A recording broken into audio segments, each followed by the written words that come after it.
Ladies and gentlemen, welcome to The Crossover. Starring Josh Johnson and Chris McGill. Featuring Christina Thorson. And of course, you, the Instagram live chat. Now, sit back and enjoy this week's edition of The Crossover. Powered by Card Ladder. Hello, Josh. Hello. All right. How are we doing? Good. Suns won. Happy about that. Ready to move on to the second. We've done with the first round. Yeah. Not a single upset in the first round. And not a single game 7.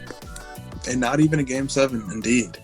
Yeah, I felt like, the media wanted to make all this drama around it and ended up being a bunch of 6-game series with no upsets. That's true. Although the Joel Embiid orbital fracture and mild concussion. That's bad. Do you blame Doc Rivers for that? I do. I blame Doc Rivers for everything. They're up 29 with 4 minutes to go. Yeah. Yep. Not the first time I've seen a superstar player get injured for being put in the game for too long. The other thing was they probably should have won Game 5 and not been put in that situation anyways. Yeah. Yep. That's a fair point as well. All right, as we let the people pour in here, let me welcome everybody to the crossover on Friday, April 29th. And I've got 6 mail days to catch up on since we were out of town for a week and a half there. And do you have any mail days? I have 5, but one of them is not mine. People are going to be disappointed to find out that one's not yours. I think that's reasonable. And what about Card Ladder updates or announcements related to Card Ladder? Do we really have any this week? Look out for us in the PSA magazine. Yeah. Talk about that briefly. Well, that's what I've been working on for like the last month or so, is like integrating some of our stuff within the PSA and collect, a suite of products, and one of them is the PSA magazine, and we're going to be featured pretty heavily in that. We provided them with our price guide, customized for the magazine.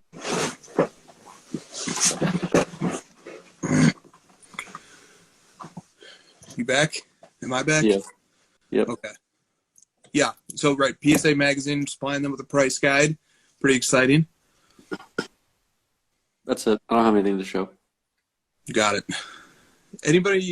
How many here are currently subscribing to the PSA magazine? I'm just curious. If anybody in the chat wants to speak up about that. I remember used to get the PSA magazine and would always see the copies when grading or something would bring me into the Collectors Universe headquarters. Always loved the idea of a physical magazine, but just done in a competent way by an influential industry brand.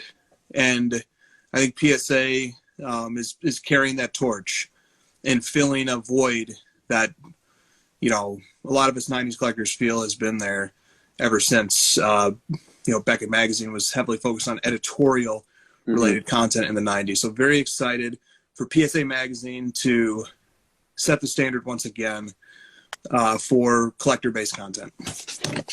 Yeah, I mean, we probably all sort of got started through Beckett Magazine, like in one way or another. So to have our stuff featured in hopefully what is to be the next sort of iteration of that is kind of neat.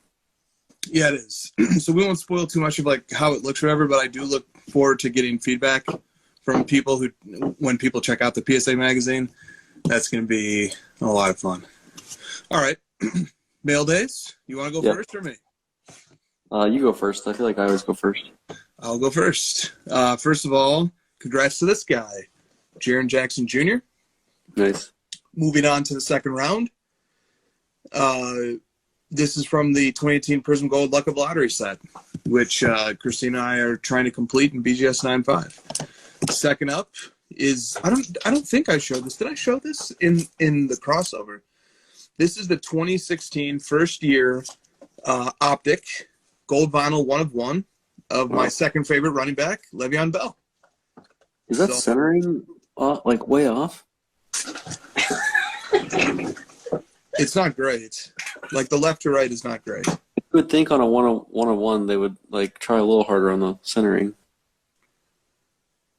So, the centering has a 9. That's one of my favorite cards, though. Like the vinyl on that year, especially, is awesome. Yeah, look out for the scans in my card letter showcase. That's what I'm going to be doing all day tomorrow. Nobody bother me because I haven't had a chance to put probably about 20 cards into my card letter showcase. So I'm going to be doing that tomorrow. Okay. Next up is the 2018 Compliments of Josh, picking this up for me.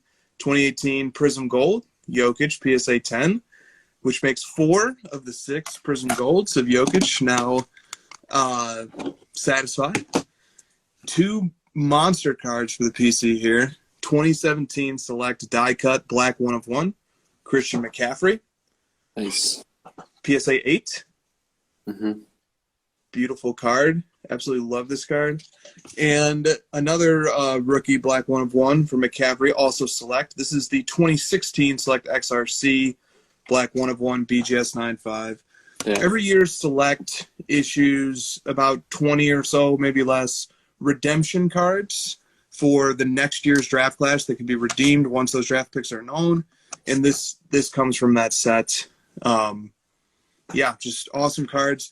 Huge shout out to Collector Panthers on Instagram who traded with me. I sent over one of my 4 Prism Gold McCaffrey rookies to get these 2 guys back. I also sent a lot of cash as well. And then finally, the card that brought us to Phoenix to see Josh just a few days ago actually, is the 2018 Optic Gold Luka BGS 9.5, serial number 2 of 10. Thank you to Hedges Cards for wheeling and dealing with us on this. We gave him our Luka Immaculate RPA jersey number out of 77 and a bunch of cash. And we're able to get that card. So that'll do it for our mail days. How about yours, Josh? What do you got? Are you out of money yet? Dude, if Biden calls in the student debts and doesn't forgive them, I may be on the run. On the run. Dude, I love 2018 Prism now. It's like really growing on me. So once I got that Jokic for you, I was like, I gotta pick up the Fitzgerald.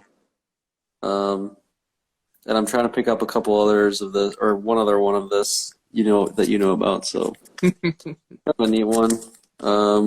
It's 9 of 10. So this one's straight to the PC, locked and loaded. I'm not even gonna bother moving this one ever. So don't DM me, don't at me. Probably the best player in the playoffs this year, I would say. Pound for pound. Really? Wow, yeah. PER was 6. Very young. Can't wait to join all of its brothers here. Well, I mean, I'd have to send it to you for that to happen, and I don't have to send it to you yet. No, I know. Once you get a Trae Young card, something happens. Something changes. Someone put that lock emoji in the chat. I'll send you this tomorrow. Thanks. Get it out of my house. Okay. I showed these 2 already, but haven't showed them on crossover. Here they are. PSA 10 X-Fractor variation to match my base. Also a Pop 2. These are numbered to 50. And then the gold from Bowman in the same year, 2007. Nice. This one's Pop 10. I've actually graded 2 of these myself as a PSA 10. They're not that hard to grade. It's just centering usually. Very nice. And then one more. It's going to go super fast. Take a look, and that's all you get. Oh, come on. That's it? How did you get that already? Oh, I'm super fast. I had the other one, but I had my headphones on, and the USPS person rang the doorbell, and I just completely whiffed on it, so now I have to go to the post office tomorrow to get it. I don't want to jinx it. I don't like jinxing new PCs, so. No, I get it. I will not press. That's all. That's it, though. You're not. That's it. Did anybody even get a chance to see the card? I know what it was. It was 2018 Select Courtside Gold. Yeah, Mikhail. Or how do you pronounce it? Mikhail. Heard it pronounced in many different ways. 3 of 10.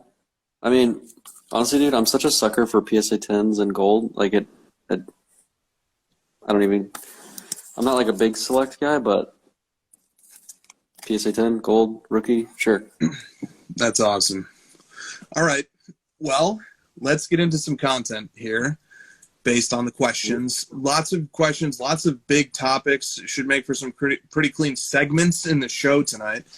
But the first topic that is of great interest to members of this audience who are delighting in the Mavs and the Suns playing each other in the second round. First game is Monday. So a lot of people had comments, took the opportunity to troll, but mostly 90s basketball cards. We'll just go with his comment. He said, please discuss the Suns versus the Mavericks, the crossover holy war. It's a 2-on-1 here. I feel outnumbered. It's all right. That's how you're going to feel on Monday, too. No, Monday's going to be 5-on-5. So, no, I won't be outnumbered. Actually, it'll be at home. You'll be outnumbered. No. Until you see the announcement of who's officiating the game. Oh, great. Just get that one out of the way. I heard Scott Foster got assigned to both games in Phoenix. Oh, sure. I don't even think you're allowed to do 2 games in a row in a series. I hope not. I definitely hope not. He was officiating the Timberwolves game tonight. Yes, he was. Made sure that game ended, that series ended, didn't it? The game that I went to that Foster officiated, it had nothing to do with him. Just to be clear, I barely even noticed he was there. Yeah, but from the standpoint of probability, the likelihood of 15 consecutive games that Foster officiated of Chris Paul all ending in a loss, very, very, very low. Even if Paul was, you could just say, let's just say every game was a coin flip, even though Paul was probably favored in most of those games, 50% times 50% times 50%, 15 times, the likelihood of that happening is so small. What's more likely, Chris Paul making 14 of 14 field goals or going 0 of 14 with Foster as the ref in the playoffs? True. Yeah, and are you a little worried that if Paul only shot 60% from the floor, the Suns don't win Game 6? Does that give you any concern? Yeah, I was looking at the math. I was like, how are we only up 6 when they're shooting 60%? Him and Ayton literally didn't miss. I don't understand how this math is working out. Ayton has been quietly very good. Offensive rebounds. Yeah, I was like, I don't understand where this is coming from. And the Suns had more free throw attempts, I believe, and they had less turnovers. So the math didn't make sense to me. How I think the Wolves or the Pelicans had 7 more shot attempts based on offensive rebounds. Larry Nance had 5 offensive rebounds that were direct tip backs. I don't know. The math just sort of made it weird. Yeah, it did. And Chris Paul was so good in the fourth quarter of Game 1 and Game 3, and then he was quite literally perfect for the duration of Game 6. If it's Chris Paul who gets injured and not Devin Booker, they lose. Because Cam Payne is also really bad. I'm just saying. Every time Payne's in the game, it's just don't lose the lead too much, Yeah. Yeah. Well, the odds on the series have Phoenix favored 3-1 to win. So huge favorites to win the series. Seems like all the podcast hosts, whether it's Bill Simmons or the lesser ones, or not the lesser ones. I don't mean that. I mean the ones with smaller audiences. They're not so interested in sort of telling the story of what the Mavs did in the first round either. They're more interested in the Utah implosion. And I think the reason for that is very few of them think that the Mavericks are going to win. in round 2. So why even invest energy or optimism into that team when they're 3-1 favorites to lose in the books? So just doing a little expectation setting here for the people who are watching this show. The story for the Mavs series was, in my opinion, the coaching and how they sort of dissected the Jazz with the small ball lineup. I mean, that seems to be the storyline every time the Jazz are in a playoff series, is how they're getting sliced and diced on their defense. And then obviously like Luka coming back from the injury and basically like being back to normal right away. I think that's the storyline. You know, that injury seems to be behind him already, whereas Booker still seems like he's having to work through it. So that could be a storyline going in. Yeah, actually, I had huge issues with the way Jason Kidd was coaching in Game 6. He reverted to some of the terrible play calling that they were having offensively in the first few months of the season. It was a really disaster mode. But in the second half, they went to their small ball 3-point guard lineup, and they got very lucky that they made a lot of shots. The Mavericks deserved to lose that game. Their shot quality was much worse than the Jazz, and in fact, the Jazz did Conley really travel? I don't know. But even if he did, Bogdanovich missing a point-blank, wide-open three-pointer when they were down 2. I mean, the Mavericks didn't deserve to win that game. They did deserve to win game 4, which they lost, but they did not deserve to win Game 6 based on shot quality, based on just who played the better game. But the Jazz lost the game. They lost the game. They blew their opportunities there down the stretch. To me, the biggest story of the Mavericks series is their defense. Utah was the number 1 rated offense during the regular season in the NBA, and the Mavericks came in and had a 108.8 defensive rating, when during the regular season the Jazz offensive rating was around 117. So the Mavericks defense turned them from the best offense in the league to one of the very worst. So the defense was terrific, and that's going to be the fulcrum that allows Dallas to leverage itself over teams in the future, is their ability to contain and stop good offenses, because their offense isn't great.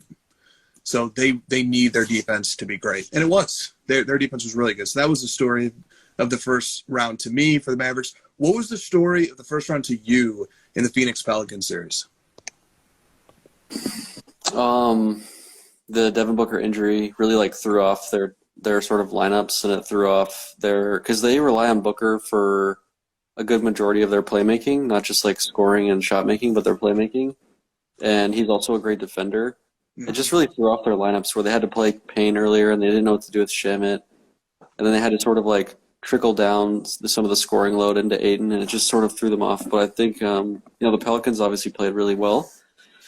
And Brandon Ingram took a huge step up, in my opinion, on the hierarchy of the NBA. I thought he looked really good. McCollum struggled. I think a lot of that was just, Bridges' defense was pretty solid on him.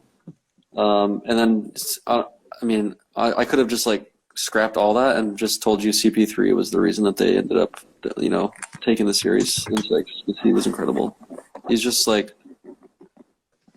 someone was watching my wife was watching the game with me, and I was watching with someone else once, and they were like, how come that Alvarado guy is like outplaying CP3? And I was like, what are you talking about? We're like, well, he just stole it from him. He made one play. And I was trying to explain how in the NBA, the player who has like the largest burden on them generally like sometimes has plays where they get beat by a lesser player, right? He's doing 36 minutes. He's like their primary scorer. Sure, he's going to get beat once in a while, but in the aggregate, over like the duration of the series, he's going to end up winning out. And, that's what played out in Game 6, was just Chris Paul was like, all right, the math's, going to end up going back to my favor, and he just dominated. Yeah, and I'll take this opportunity to push one of my own agendas, which is the eye test is a very stupid way of analyzing sports. So, and the eye test is an irrefutable hypothesis. There's no way to disprove it. If I say, according to my eye test, Jose Alvarado is a better player than Chris Paul because look how hard he's playing, what can you say back to it? You can say nothing. I don't know. You should ask Reggie Miller, because he literally thinks Alvarado was playing better than Chris Paul if you watch the series. This is why we can't go on the eye test.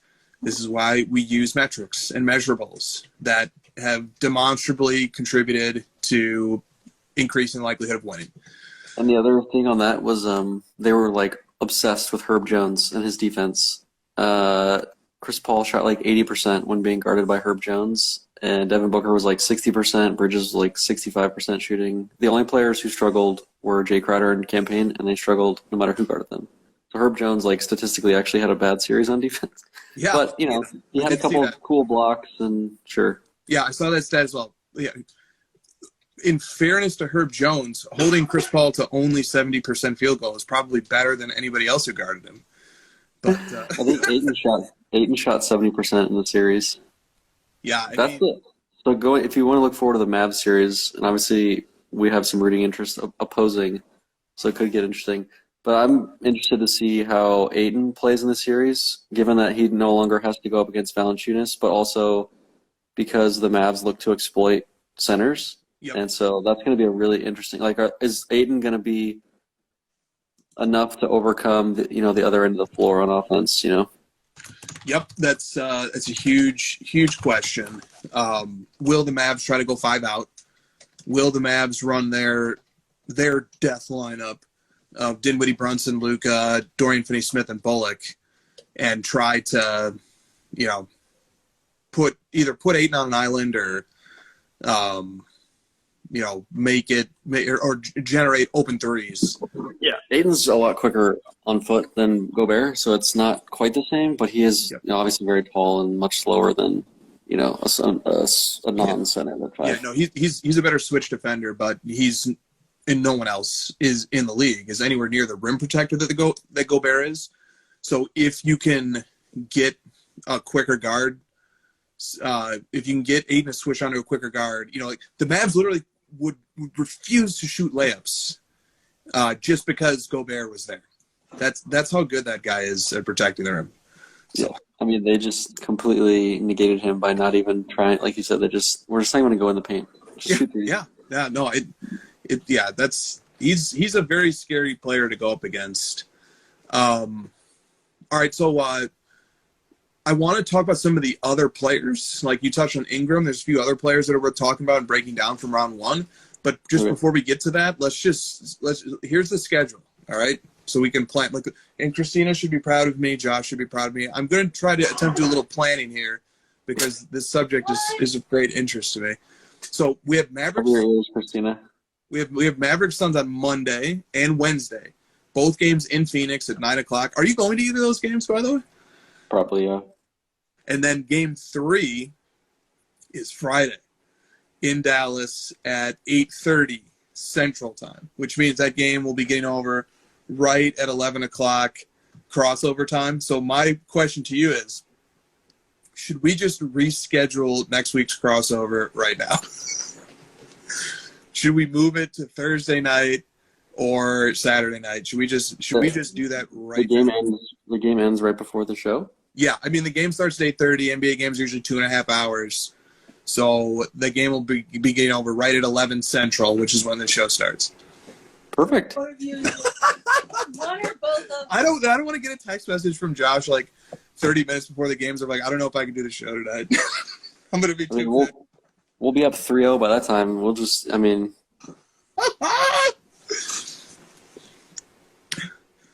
don't care. I'm planning my whole week around Monday, Wednesday, Friday already. Those days are just shot. So I get what you're saying. What do you say, Christina? Yoko? I feel like this is a really weird way of you trying to get me to be flustered with the Mavs winning or something. I'm not sure what you're trying to do. Oh, you want me to fluster you? Not really. Okay. But I won't. So Josh saw me watching the game. I'm gonna be pretty pissy, even if they win. So it'll just be a normal episode. Okay. Okay. I'm just going on the record here. And so look, if you want to make the case for the 3-1 underdog Mavericks, here it is. The Jazz and the Suns. Then you should talk about Jokic for the next 45 minutes. Then we'll do Jokic. The Jazz and the Suns have eerily similar regular season metrics. They were 2 of the top 3 teams in net rating. They're very good regular season teams. The Jazz had a better offense, but not by much. The Jazz shot 40% from three during the regular season. The Suns only shoot 31%. And they both give up about the same amount of points on defense. They're very similar teams. And the Mavs are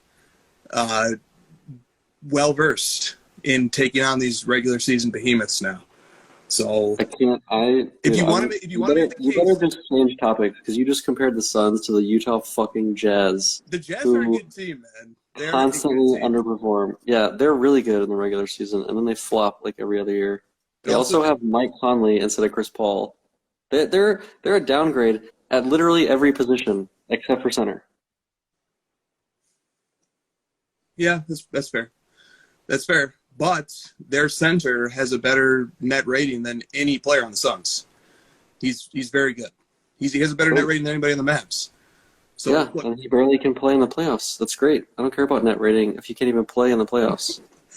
All I'm saying is for the guys out there, the media is bashing the Mavericks, and they're giving them no chance. If you want a glimmer of hope to hold on to, there it is. And also, beating the Jazz in an elimination game in Salt Lake City, the Jazz have the best home record in the NBA over the last 2 seasons. I don't think the Mavericks deserved to win that game, but they did.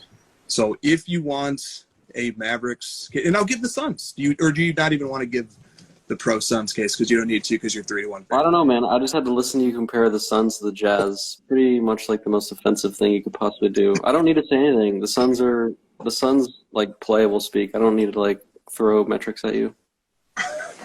Fair enough. Fair enough. Okay. Let's talk about some of the player performances. So first of all, Jimmy Butler. I did a little story on Jimmy Butler today.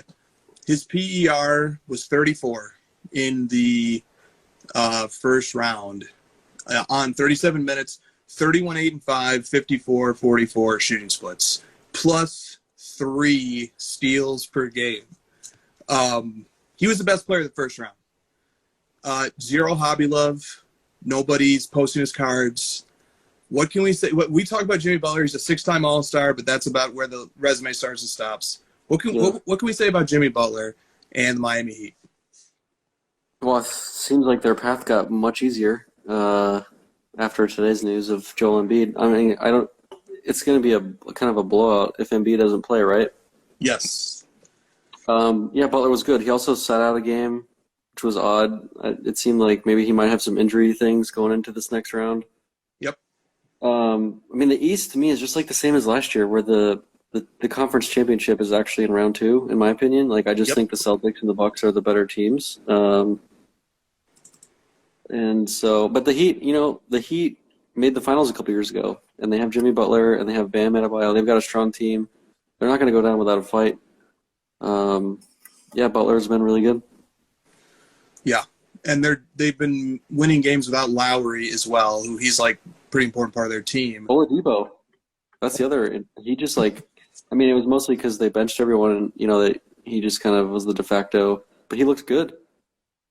Yeah. Let's say the Heat get to the finals. There's nobody in the West who's like going to be a gigantic favorite versus them. The Suns would be favored. Maybe the Warriors would be favored. But let's say the Heat gets to the finals and Jimmy Butler somehow wins. Does he suddenly become a hobby darling? I don't think so, man. Like, to your point, like, what else? He was literally playing the best in the playoffs and still nobody cares. So him winning the championship, is that what puts it over the edge? I don't think so. It seems to me, my theory has been in the last few months that on this topic, it's around like what people already have invested in these guys and how long that investment has gone on. Yep. And it's like post-2018 is also another way to boost it. And Butler doesn't check any of those boxes. Like, he's never had anyone invest in him really. And it just seems like there wouldn't be enough momentum. We know that the number one thing about like hype and card values right now is like the people that already own them and constantly like post them after a game, and nobody has that Jimmy Butler stuff to post. To your point, right? That's true. And then one last thing I'll say about the Heat: Trae Young led the league in total points and total assists this year. He was indisputably one of the 5 best offensive players in the league, maybe one of the 2 or 3 best. Especially even using on-off stuff, like the Hawks were so bad without him and they were so good with him. the Heat absolutely bottled him up and contained him and shut him down and made him a non-factor. And they let other guys, like DeAndre Hunter went off for like 35 points in Game 5, and it just didn't matter. They completely neutralized and out-strategized the Hawks, and they shut down Trae Young. So, Miami is not going to get a lot of fanfare if they come through in round 2 as well because, they beat the 76ers without Embiid, so what? But they may be a sleeping giant, and they may be quite well rested after, let's say Boston, Milwaukee goes 7. Yeah, they might be well positioned to steal a couple of games early, and maybe even win the Eastern Conference Finals. Yeah, I think all the teams left are good. They're the top 8 for a reason. They've been the top 8 all year, and they, dismantled the bottom 8 in no less than 6 games, or no more than 6 games. So, now's when the playoffs really start to get juicy to me. Like the teams that really had no actual shot are gone, and now I would say every team left has at least some shot of winning the title. Maybe, I don't know, the Grizzlies don't look great to me. I feel like the Warriors are going to roll the Grizzlies, but we can get to that one in a Yeah, let's do them next. So Grizzlies-Warriors is a matchup that's coming up next. I'm looking here on the PER leader list. I just can't find Ja Morant at all. Dude, he was awful tonight again. He was like 5 of 14 again. Yeah, but I'm going to say something nice about Morant, but it's a backhanded compliment.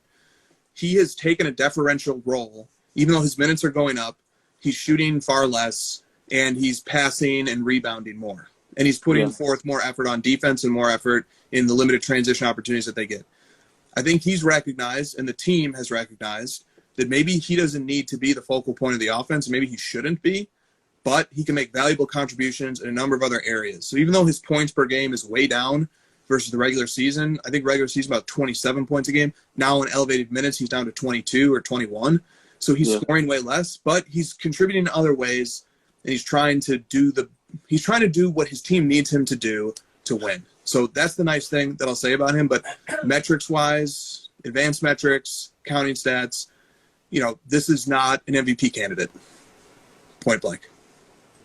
Yeah, I still feel like throughout the season you've been pretty unfair because he's still top 10 PER. Like he's obviously not MVP. So like relative to what people's hype and expectation of what he is obviously wrong, but he's still a solid player and he's taken a big step back in the playoffs. He hasn't been getting into the paint as much in the playoffs. Like his points per game are down because his points in the paint are way down. He's shooting a lot of tough shots and he's having to force like bad shots a lot more than he's used to, which is interesting because the Wolves have a really bad defense. So I'm not sure the Warriors defense is going to be better than the Wolves. So if he's struggling now, I'm a little concerned about the Grizzlies. They just looked to me, the Wolves lost. They're such a boneheaded team. Like the Grizzlies just ended up winning because the Wolves are such boneheads. The Warriors are not going to be giving them that sort of leeway. They're a much better team. Much better coach team, better defense, obviously better talent. I feel like the Warriors are just gonna beat them in 5, just from what I've seen. But the Grizzlies could potentially turn things around and play more like they did in the regular season, I guess. Yeah, they could. So just to put a bow on the Morant metrics discussion, during the regular season, he had a PR of 24.4, which was quite a bit better than the previous 2 seasons where his PR was 17. Last year in the playoffs, it was 21.5, which at that time was a huge step up from where he was performing in the regular season. But this year, it's 19. Yeah. His player efficiency rating is 19. It's not. I don't even think that's cracking the top 25. Right. So it is what it is. I would say tonight he was the 4th or the 5th most impactful player on the team, behind Desmond Bane, who I think is one of the stars of that show. Dylan Brooks couldn't miss. He was extremely good. And Triple J and Brandon Clark are quite the front Jones court. Was better again. Who? Tyus Jones hit the dagger. He was better again too. Yeah, exactly. Yeah, I put a lot of weight. In those threes where the game is within 2 points with 3 to 4 minutes. Those are the shots where when you hit that three, it makes it really difficult for the other team to overcome them because then you have the free throw game and you almost have to play perfect to overcome it when it's a 3 or 4 point game with 2 minutes. And that's why I said to you last night about that Booker 3. The Suns were down 1 and Booker hit a 3 with 2 minutes and they didn't really they didn't look back from there. And the Tyus Jones 3 tonight to me was the game winner kind of. Yeah, it was a great game, and hats off to Minnesota. Do you want to say anything about Minnesota, Anthony Edwards, or anybody? They're just so dumb. I'm sorry. Like, they were losing momentum again. A third 10-point blown lead in the fourth quarter, which is it's insane. Like, that's never happened, and that was the first time ever that it was more than once, and they did it 3 times. And the Grizzlies were taking momentum, and Towns comes down and takes a 35-foot three and just absolutely planks it. Leave that shot. D'Angelo Russell is getting paid $30 million, and he was benched in the fourth quarter for a backup that I'd never heard of until this series. D'Angelo Russell is really bad. He had 2 awful turnovers in the fourth quarter. He's just roaming around. I don't know what he's even doing out there. Beverly's screaming at him to get in position. It's very awkward. Edwards, they have a lot to be excited about with Edwards. Other than that, I don't know, man. Towns is a goober.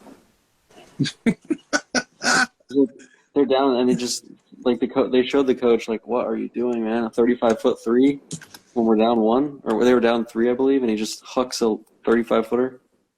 Yeah, that was that when that shot went up, I knew that game was over. That was with a little less than 2 minutes left, if memory serves. And I knew it wasn't going to be good. So let's just take a look at Towns really quick here. I mean, Towns' player efficiency rating in the playoffs this year is 18.8. Which worse than Morant. Which is worse than Morant. And it's especially weird because his true shooting percentage is 71.5, which is the best in the playoffs by a huge margin. Right. So that's how bad he is at everything else. Yeah. He was scoring an unbelievably efficient clip, but just not having a big impact. Do you think that's Edwards taking a step up and Towns having to defer, or? Yeah, a little bit. And Edwards is probably also helping Towns get higher quality shots. So a little bit. And also, does Towns is Towns? Do you want Karl Anthony Towns as your number 1 option? No, I don't want him as my number 2. Okay. I'd rather have DeAndre Ayton than Towns. Fair. Okay.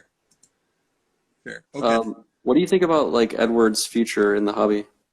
Well, let's take a look at some Anthony Edwards metrics here, because I'm not seeing him on this PER leader list. And this is where numbers I think are so helpful. And this is where stats are going to be super duper helpful, because these playoff games are so emotional. I'm rooting for Minnesota, and I want the upset. I want one upset, and plus I just like that Minnesota team. And so So look. What do you think Edwards' player efficiency rating was in the playoffs? I don't know. I feel like he's a bit overhyped, so I'm going to go lower and say 22. 16. It's he's an average player. Yeah, I mean, above average. Yeah, I'm not honestly not that surprised by that. I think he's solid. I think he's just pretty overhyped in the hobby. Yep. So, and let's just do counting stats in the playoffs this year. I'm looking at Basketball Reference, so this does not have Game 6 included yet, but he shot 46% from the floor, 40% from 3, which is good. 40% from 3 is pretty good. He had 47 attempts over the course of the series. What was his assist totals? He doesn't seem to create much for others. No, he had 13 assists in 5 games. Oh, God. Okay. Because it seems like every time because I swear to God, if I hear one more comparison to LeBron, I'm going to rip my own hair out. Dude. That's not the comparison. He's a score-first shooting guard. Yeah, so his big 3 counting stats were 24 points, 4 rebounds, and 3 assists per game, plus a steal and a block. Yeah, he's 20 years old also, Chris. He's super young. First playoffs. Yep. Thrown into the fire against a good defense. He's got a bright future, I guess. Yeah, so I guess 2 things can be true. He can be on a trajectory to be an elite player, but he can also be, maybe the hobby can be too high on him. Is that pretty much what we're saying? Well, when I see $200,000 sales, and given what I've seen from, I'm not comparing him to Trae Young, but in terms of the hobby step back the step down that usually occurs in the hobby from your second to third year, if you're not, or second to fourth kind of range, if you're not first team All NBA like Luka is every year, I think it can be pretty tough. I mean, even Luka's prices are going down, and he is like, still first hit. So you know what I mean? Like Edwards is going to go down in price, given what we know about the hobby, and it's going to happen. It's just a matter of like how much. Luka's market is down per the card letter index 25% this season, and that's a conservative. That's a conservative down. It's probably more like 30 or 40%. And this is the furthest he's gotten in the playoffs, and it's like the best he's played. You know, it's like it doesn't make sense. If someone was like, "Oh, the Luka market's probably up," and you're like, "Actually, it's down," and they're like, "How is that possible?" Well, that's just how cards work. The guys are super hot coming out of the rookie year. People get excited about them. They inflate the prices, and then just by natural, moving forward in time, eventually it's just going to recover and go down. Yep, completely agree. And for people who do like look, I'd like to advance an era of sports card modern basketball player collecting, active basketball player collecting, that is a little bit smarter and that looks at more than ESPN highlight footage to decide, and like looks beyond Fox Sports 1 to talking heads to tell them who's playing good and who's not. Right. And I think we can get there. I think there's actually like a higher level of sports fandom when it intersects with collecting, if you really want to nerd out and if you really want to learn about advanced metrics, if you really want to learn about impact metrics, and you really want to look at which players are flying under the radar right now and who are actually contributing to winning in a meaningful fashion.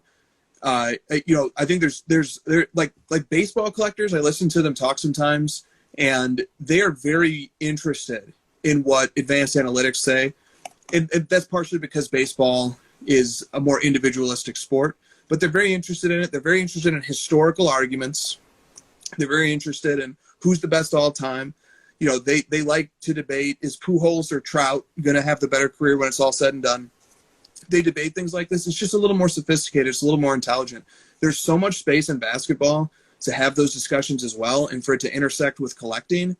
And I've seen it happen ever since it became more of an interest of mine during the second half of this NBA season.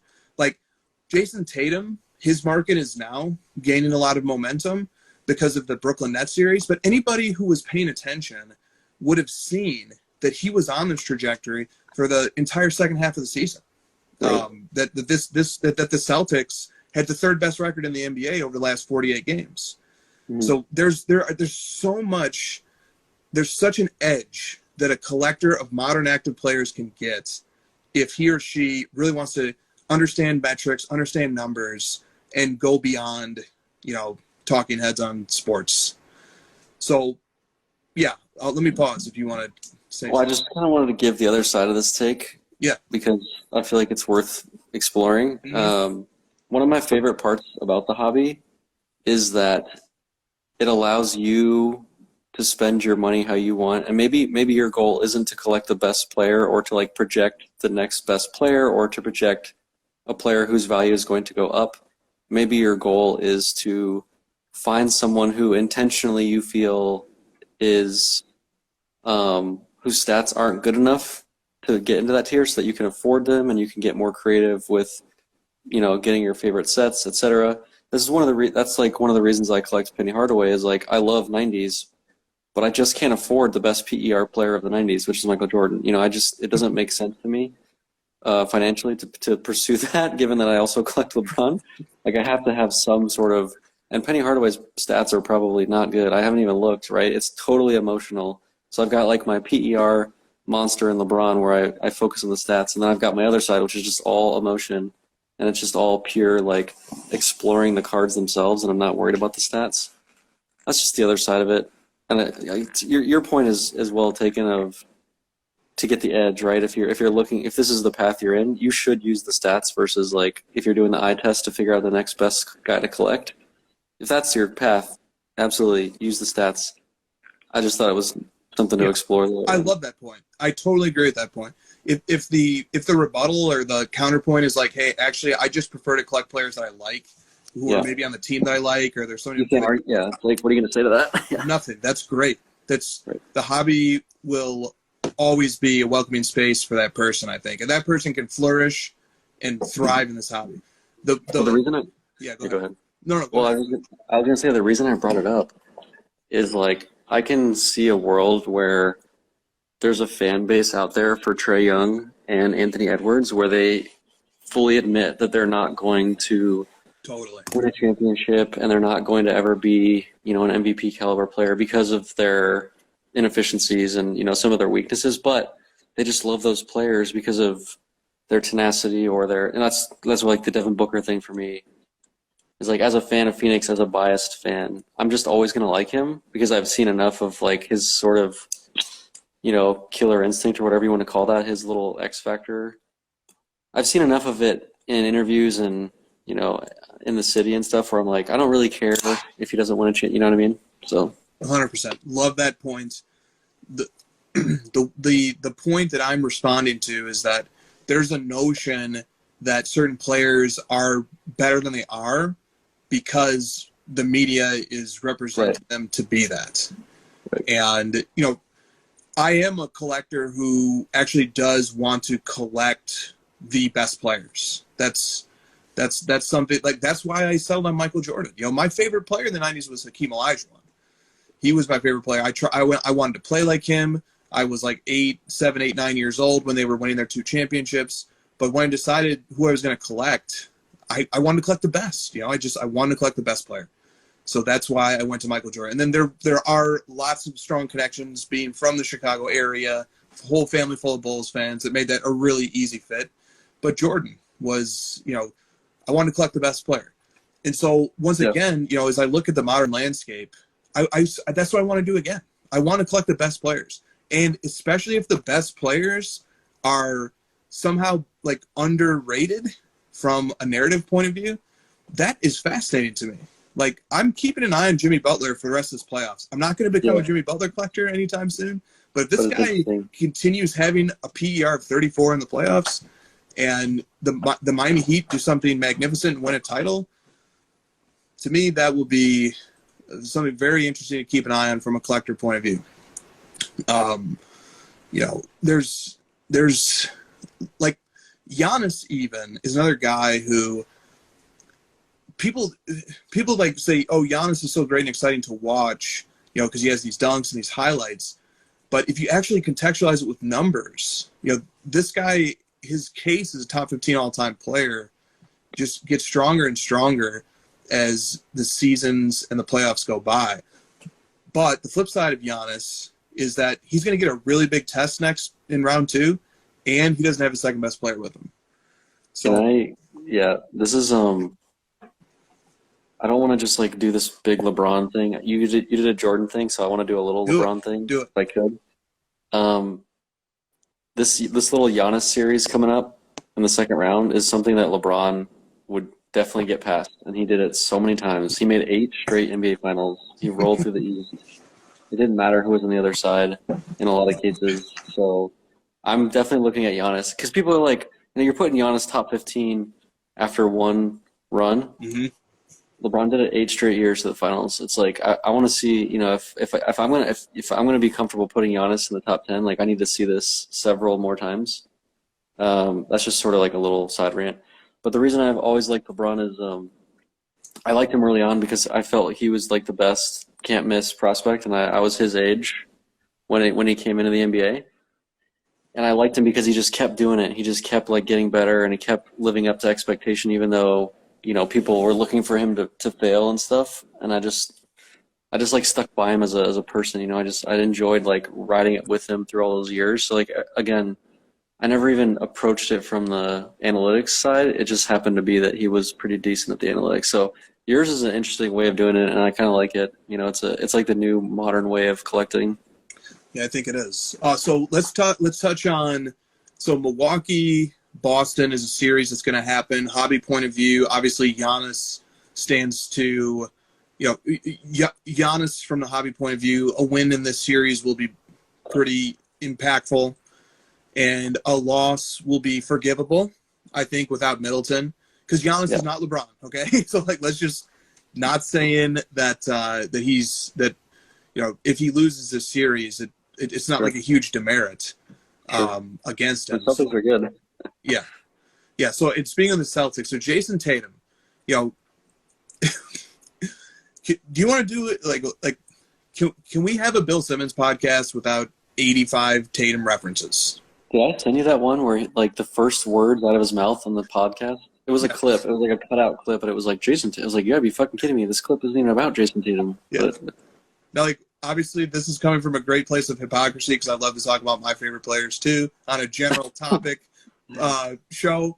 But okay, Tatum, right? For all the plaudits that Tatum is getting, his player efficiency rating is 21st, which puts him right at the bubble of the top 15 players in the playoffs. And that's exactly what his player efficiency rating is in the regular season as well. In the playoffs, he is playing 42 minutes a game. He's averaging 30 points per game, 7 rebounds, and 5 assists. I'm sorry, 30 points, 5 rebounds, and 7 assists. So, that rebounding number is low. But, yeah, a 21 player efficiency rating, right there in the same ballpark as Brandon Ingram, who has a 21 player efficiency rating, and Devin Booker, who has a 22. Joel Embiid has a 22. It's like, he's there, but he's not. The numbers are not saying that he is as elite. And maybe, player efficiency rating is mostly an offensive-oriented stat. It does include defensive rebounding. We're not looking at impact metrics here, but just kind of raw production.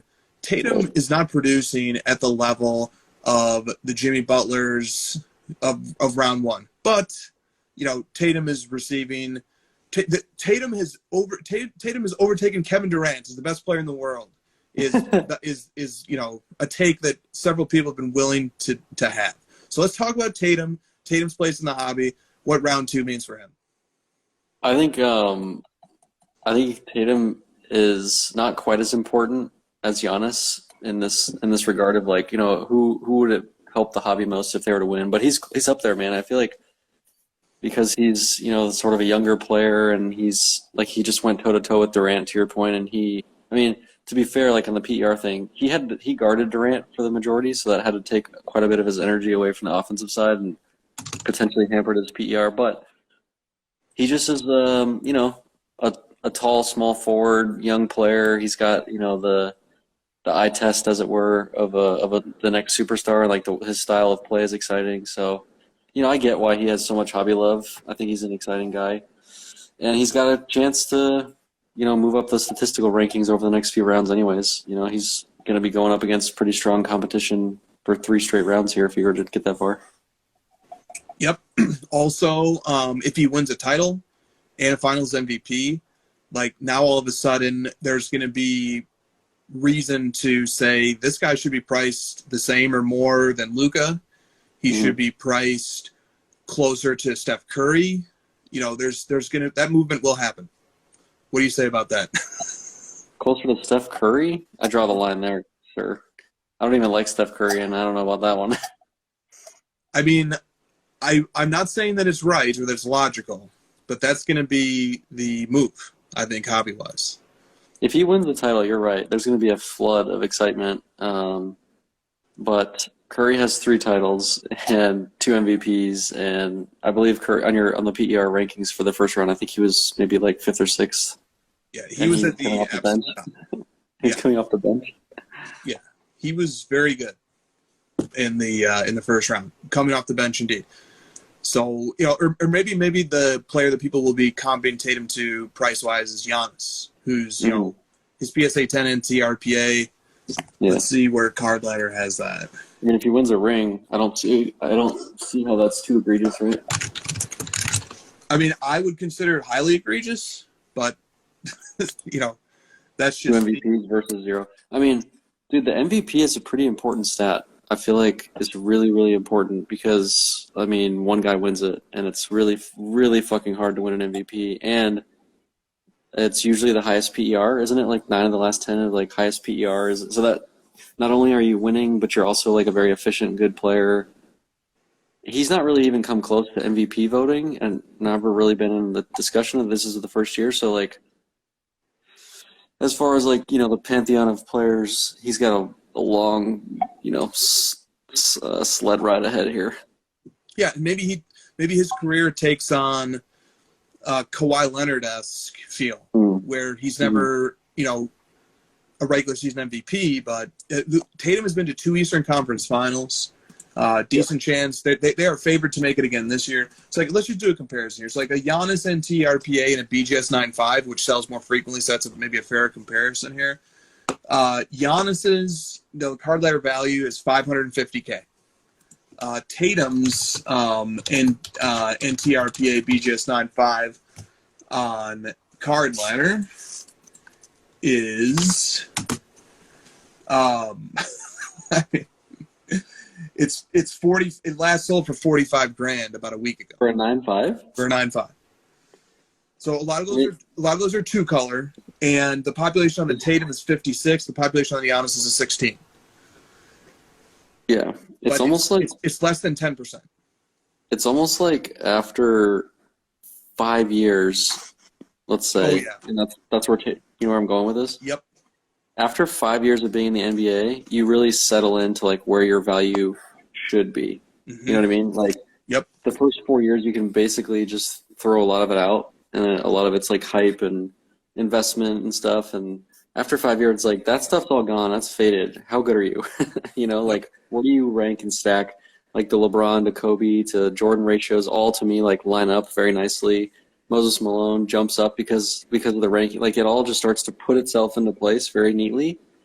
And Tatum is like in that range now, where it's like, sure, 1/10 of Giannis, fine. Like he's, that's where they are.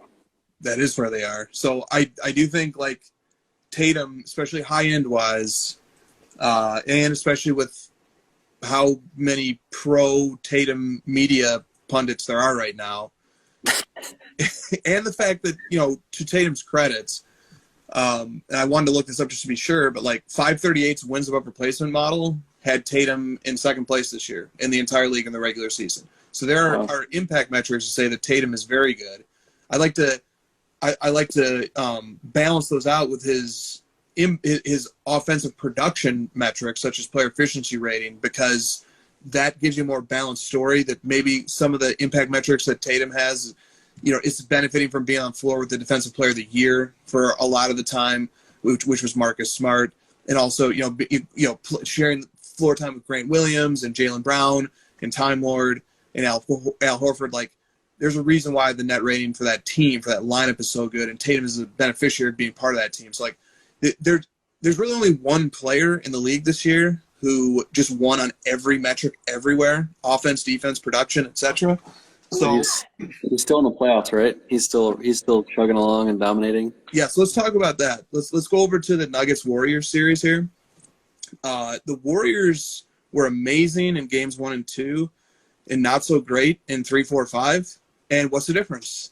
The difference was Jordan Poole. Jordan Poole was on fire in the first 2 games, and then in the last 3, he really cooled off a bit. And then Curry is going to be starting for him going forward. Try and find Poole here. So he's not a backup. Curry's not his backup anymore. Right. So Poole had a player efficiency rating of 23, playing 32 minutes a game. What do you think his counting stats were? How many points per game, assists, and rebounds per game do you think Jordan Poole had? For the series? For the series. And he started out like 30 points per game in the first 2. Yeah. He probably finished at like 22, 23 points. 21. And then assists, I don't know, like 3. Yeah. Rebounds. 2. Rebounds, 4. 5. Yeah. 21, 5, and 4. Yeah. I mean, people are like, he's the next Splash Brother. It's like, Jesus fucking hell. Like, it's been 5 games. He's not a Splash Brother. Come on, man. No. And he did that. Warriors are like a dynasty. And we're like, oh, he's better than those guys now. Come on. He did that while shooting 55% from the floor and 48% from 3, which is not replicable. He will not do that for the duration of an entire playoffs. So those numbers are going to go down further. Yeah, that's fine. I mean, what the point you're making is that, the excitement over these little small bursts are, you got to look at the totality of multiple seasons. That's kind of always been our shtick anyways, but the point is the Nuggets could have won that series if Jordan Poole doesn't get on fire in games 1 and 2. Because when you look at what happens in games 3, 4, and 5, the Nuggets, all 3 of those games were 1-2 possession games. That could go either way. At that point, when the game is that competitive, those games are coin flip games. If you take away 1 and 2, the Nuggets have a real chance to win that series. What was the difference? Jordan Poole was a human torch in games 1 and 2. And then on the Curry note, he's like the Brunson of the Warriors. See, he's not though. All right, so that's the thing. So here's the difference. Here's what Jalen Brunson did. His player efficiency rating was 25.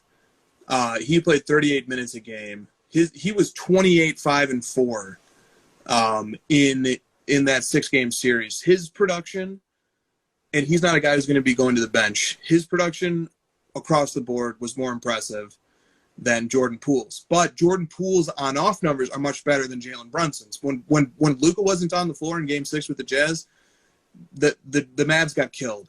And Brunson was a minus 15 or a minus 16 for the game. But Brunson, objectively speaking, has been better over the course of round 1 than Jordan Poole, objectively speaking.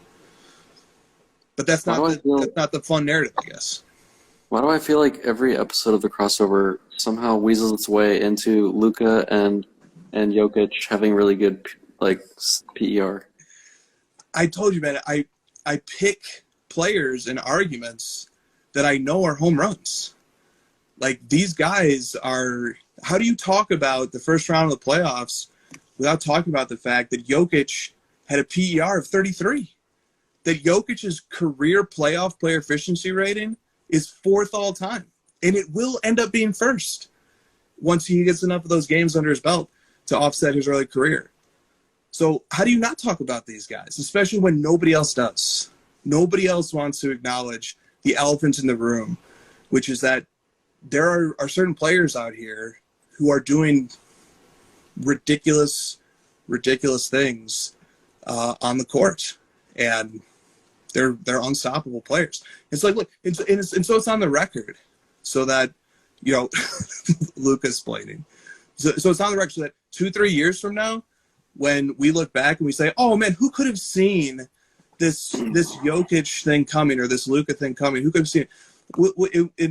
Since you opened the door, I'll do a Luka bit too. Luka's playoff statistics, you know, if you don't want to hear it from me, go watch Nick Wright today, because Nick Wright did a masterful job of breaking it down. 3-point shooting. There are only 2 players in the history of the NBA who shoot better from 3 on volume in the playoffs than Luka: Steph Curry and Klay Thompson. Luka has the 3rd best 3-point percentage on 7 attempts per more. He shoots 40% in the playoffs. Points per game, 2nd. Only player averaging more points per game in the playoffs ever is Michael Jordan. The guy is over, you know, in his first 2 series, he played against Kawhi and Paul George. In his third, he had Rudy Gobert. Like, these guys are doing things that, objectively speaking, are so much better than Jordan Poole, than Jason Tatum, than Brandon Ingram, and nobody's talking about it. It's like a blackout. You can't talk about it. So I will talk about it. How about that? I'm just worried for your well-being when, after 10 years of talking about Jokic's PER and he still has no titles, that's the situation I'm worried about. Why does that worry you? Because no matter what you say, you're just always going to run into a million arguments in your face about, like, he's got no rings. He's got no titles. He's got no finals appearances. And you know that's what people are always going to be arguing for. Like, eventually it's going to have to translate to winning a title. If based on the numbers of what you're saying, pan out. Yeah, maybe it will. And maybe it won't. I don't know, man. Maybe it's because nobody wants to play with those guys, and or Jokic, and he's just going to be by himself dominating. And also, I am worried about this case that you brought up on Stacking Slabs. Great episode, by the way, where he just flat out retires at age 31. His agent said that he's going to play 6 to 7 more years. That definitely feels like a Jokic thing. Like, I hear that, and I'm like, yeah, that makes sense. I don't see that for Luka, but I could definitely see it for Jokic. Oh yeah, I could totally see it for him too. But, you know, there's and you're right, like, the narratives are, but they'll move the goalposts again. You know, if Jokic gets a title, then the goalposts will get moved to something else. And then, you know, if he wins 4 MVPs, and, like, why wouldn't he? At this point, he's so much better than everybody else. And he's only getting better. He's not even in his physical prime yet. When this guy's 27, 28, 29, who's going to be keeping up with this guy, metrics-wise? and you put Jamal Murray back into the lineup, it's Nick Wright. You can have this. You can have this like us against the world thing with Jokic. I don't think you can have it with Luka. There's so much love for Luka in the media. Nick Wright's picking them to beat the Suns. Like there's definitely a decent following. Yeah. I mean, I could probably make a case that Chris Paul gets more hate than Luka in the media, and I won't make the case because I don't really see the point. But like Jokic, I get it. Like I get why you're upset, but the Luka one, I'm not seeing it. Like he gets, in my opinion, plenty of respect. Yeah, well, I don't know. He won round one quite definitively. And his plus-minus, he only played 3 games, and he had a better plus-minus than every other player on his team. So he's so much better, and he's carrying that team to absurd levels. And nobody's talking about that. And outside of Nick Wright, nobody's talking about the fact that this guy literally already is, box plus-minus. He has the second box plus-minus in the history of playoffs. You run through it, and it's like, if I could tell you that one of the greatest players of all time is playing right now in his age 22 season, wouldn't you want to know that? Wouldn't you want somebody to say, there is a guy doing historically virtually unparalleled things? I would want to know. I would be upset at you if you knew about something like that and you didn't tell me. So what can I do? I can say, like, don't take my opinion, don't take my eye test for it. Look at the numbers. This guy is doing things in the playoffs that are truly remarkable. And that's all I can do. I can say it. Maybe he gets no titles. Maybe this is the best it ever gets and it all goes downhill from here. Those things could happen. But up until this point, dude, Luka, he's a special one.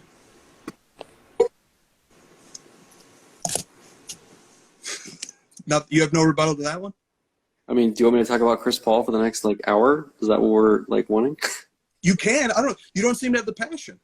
You don't. I don't need the passion. I just like to watch the games. Like this platform is just not my thing. Like I don't have the desire to talk about them that much. I just watch the games.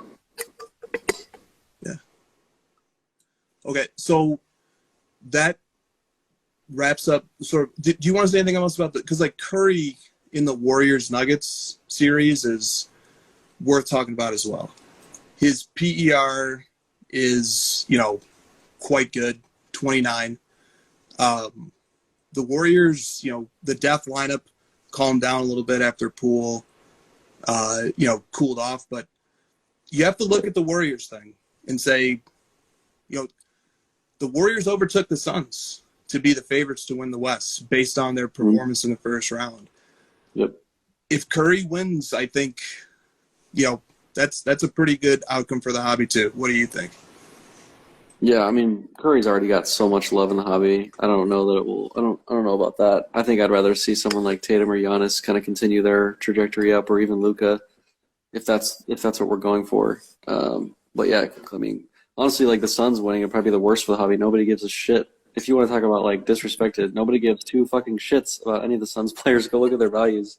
I think the Luka RPA is 100x Chris Paul. So if you want to talk about disrespected in the hobby, we can go down that path. Nobody cares about the Suns. If you rank them in the top 8 of hobby outcomes, they'd probably be 7th above the Heat. People would rather see the Grizzlies win because of Ja Morant. Luka for him, Giannis, Tatum, yeah, definitely ranked above the Suns. Warriors, obviously, definitely ranked above the Suns. So, in terms of the disrespect, in my opinion, it's the Suns, but I digress. Yeah, well, Devin Booker's not disrespected. Devin Booker's overrated. So we can do the Devin Booker bit now as well. Devin Booker had 13 points in 32 minutes on 42% field goals in an elimination game. If Trae Young did that, he would be crucified. So to me, Devin Booker is going to end the season 4th in MVP votes. That's what most of the projections look like.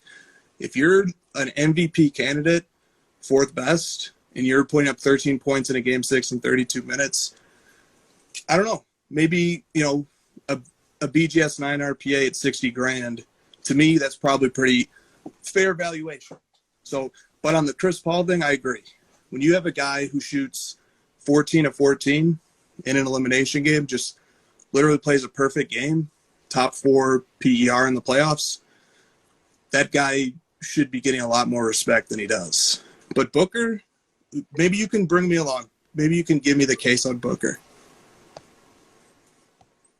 In terms of like why his value is so high? Well, is he? You were kind of making the case that all the Suns, including Booker, are underrated. I didn't say Booker. You did. I said the Suns as a team. Like we're talking about like the teams and their hobby love and the individual players. Booker, yeah, I mean he's definitely got like this whole. He's got this like swath of people that are like really hoarding his stuff and holding the value up. There's like a couple super high-end collectors that have a lot of his stuff and they're pushing this like Kobe narrative on him. So that's like a pretty big reason for some of his like high valuations. I agree he's overpriced. I don't own a single Booker card for this very reason. His stuff is too expensive for me and he's the second best player on the team. So yeah, I mean that's about where I'm at too.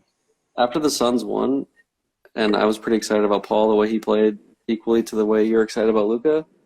I got like a million DMs about how he's a dirty player and he like deserved to lose and he's terrible and he's going to choke in the playoffs and it's like, yeah, sure. Yeah, no, I mean, look, I can empathize to that because anytime I see somebody else excited about a player, the first thing I think is like, how can I shut this guy up? And I know that like when this episode plays back, there's going to be 500 people who hear it and they're going to say, yeah, but Chris, stop talking about Luka and Jokic. I don't want to hear about those players. Stop talking about Michael Jordan. He played against plumbers. You know, it's very natural. It's a very natural impulse to be upset, you know, when somebody else is like feeling the passion of the moment. That's why I try to taper it. You know, try to make it, you know, look how annoyed we get when Bill Simmons brings up Tatum. But dude, at a certain point, you have to speak the truth. Chris Paul went 14 for 14. It's never done a playoff game before. It's never been done. A guy has never made 14 consecutive shots in a playoff series, let alone going 14 for 14 in a game, let alone putting a team on his back that was without Booker for a significant portion of a series that ran into a really tough Pelicans team that was experiencing, you know, a real congealing of an offensive monster. So I'll never, you know, talk your shit, man. Talk your shit about Chris Paul and let the DMs come in. Look, dude, so many people were so happy when Jokic got knocked out and sent me the DMs, yo, Embiid this. By the way, what's up to all you Embiid fans out there right now? You know, let them do what they do. But Chris Paul, you know, Chris Paul winning a title this year, I think does have hobby implications. I think Chris Paul winning a title is I'll just have to hear about how they beat all these injured teams. That's all I've heard from last year too. Fun.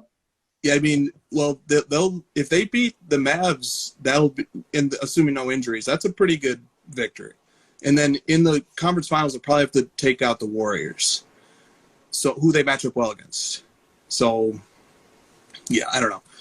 All right, this has been a lot of fun going over NBA players and teams, but is there anything that we didn't touch on player-wise or team-wise, Eastern Conference or Western Conference, especially as we like send off some of these round one teams, you know, into the off season? Is there anything left to touch on that you'd like to touch on?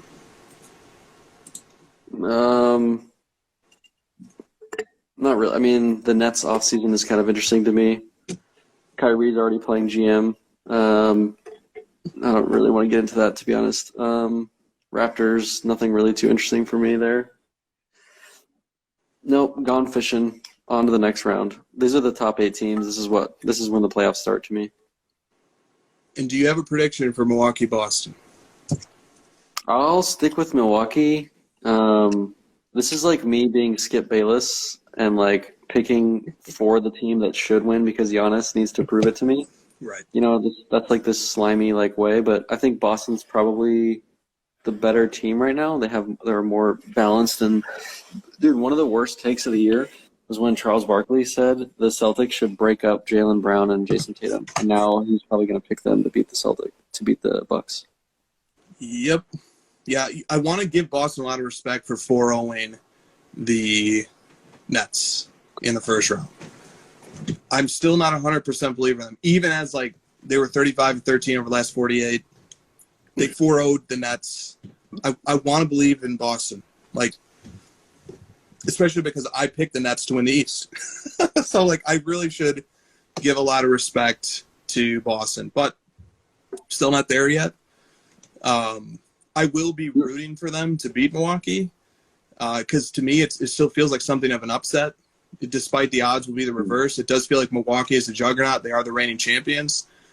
So I will be rooting for Boston. And I'll take Boston to win that series. I think Boston is and if they do win that series, like you said earlier, I think that's like the real that's one of the most important showdowns of the entire playoffs is that Boston-Milwaukee series. So hope it goes 7, and then I hope Boston pulls it off. All right. Okay.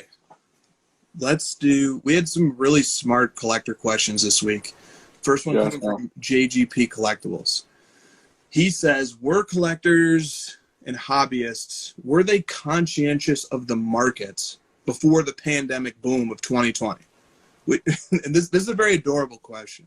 He said, or were there more purists buying cards for the sake of having it in their personal collection? So what was it like pre-pandemic, Josh? Did anybody even think about the market, or was everybody just pure collecting? This is so not true. There was tons of people thinking about the market. In fact, since I came into the hobby in 2016, there was always this sort of underdog mentality of the hobby where, like, oh, we're this undervalued asset class, and, like, you know, 90s kids have all this disposable income. That was, like, always the chatter that I heard for years. Yep. And then when the boom happened, it was kind of like I told you so, and then pandemic. And then you and I, like, fought the pandemics hard as, like, that wasn't the reason. Like, it had already been building, in my opinion, and that was just sort of like another variable. So there's your answer. Yeah. And, I mean, like, people, even the most diehard, respected collectors still would prospect. You know, we have a collector friend in common who every year would buy at least a handful of Prism rookies of all the football rookies every year. And that's how, you know, he ended up having, like, some really badass Mahomes Prism rookies just because, like, he had a mindset of, like, I'm going to prospect on. I remember Mahomes is 2017, so this is pre-pandemic. There was always a strong culture and ethos of prospecting, of flipping, of, you know, tracking market trends. Tracking market trends was done very informally, but there's always a strong culture of, you know, what's the word? Flipping maybe, or just prospecting or something like. Hype beast. Hype beasting. That's maybe like the distinction though, is like the hype beasting was limited to blowout forum posts, and, you know, pumping was like limited to like player X thread, you know, whereas now it's like totally all over social media. There was a time when, like, you and I and people of our, you know, ilk were seen as the pumpers and flippers, and the people that were pushing the hobby up and making it more about the money.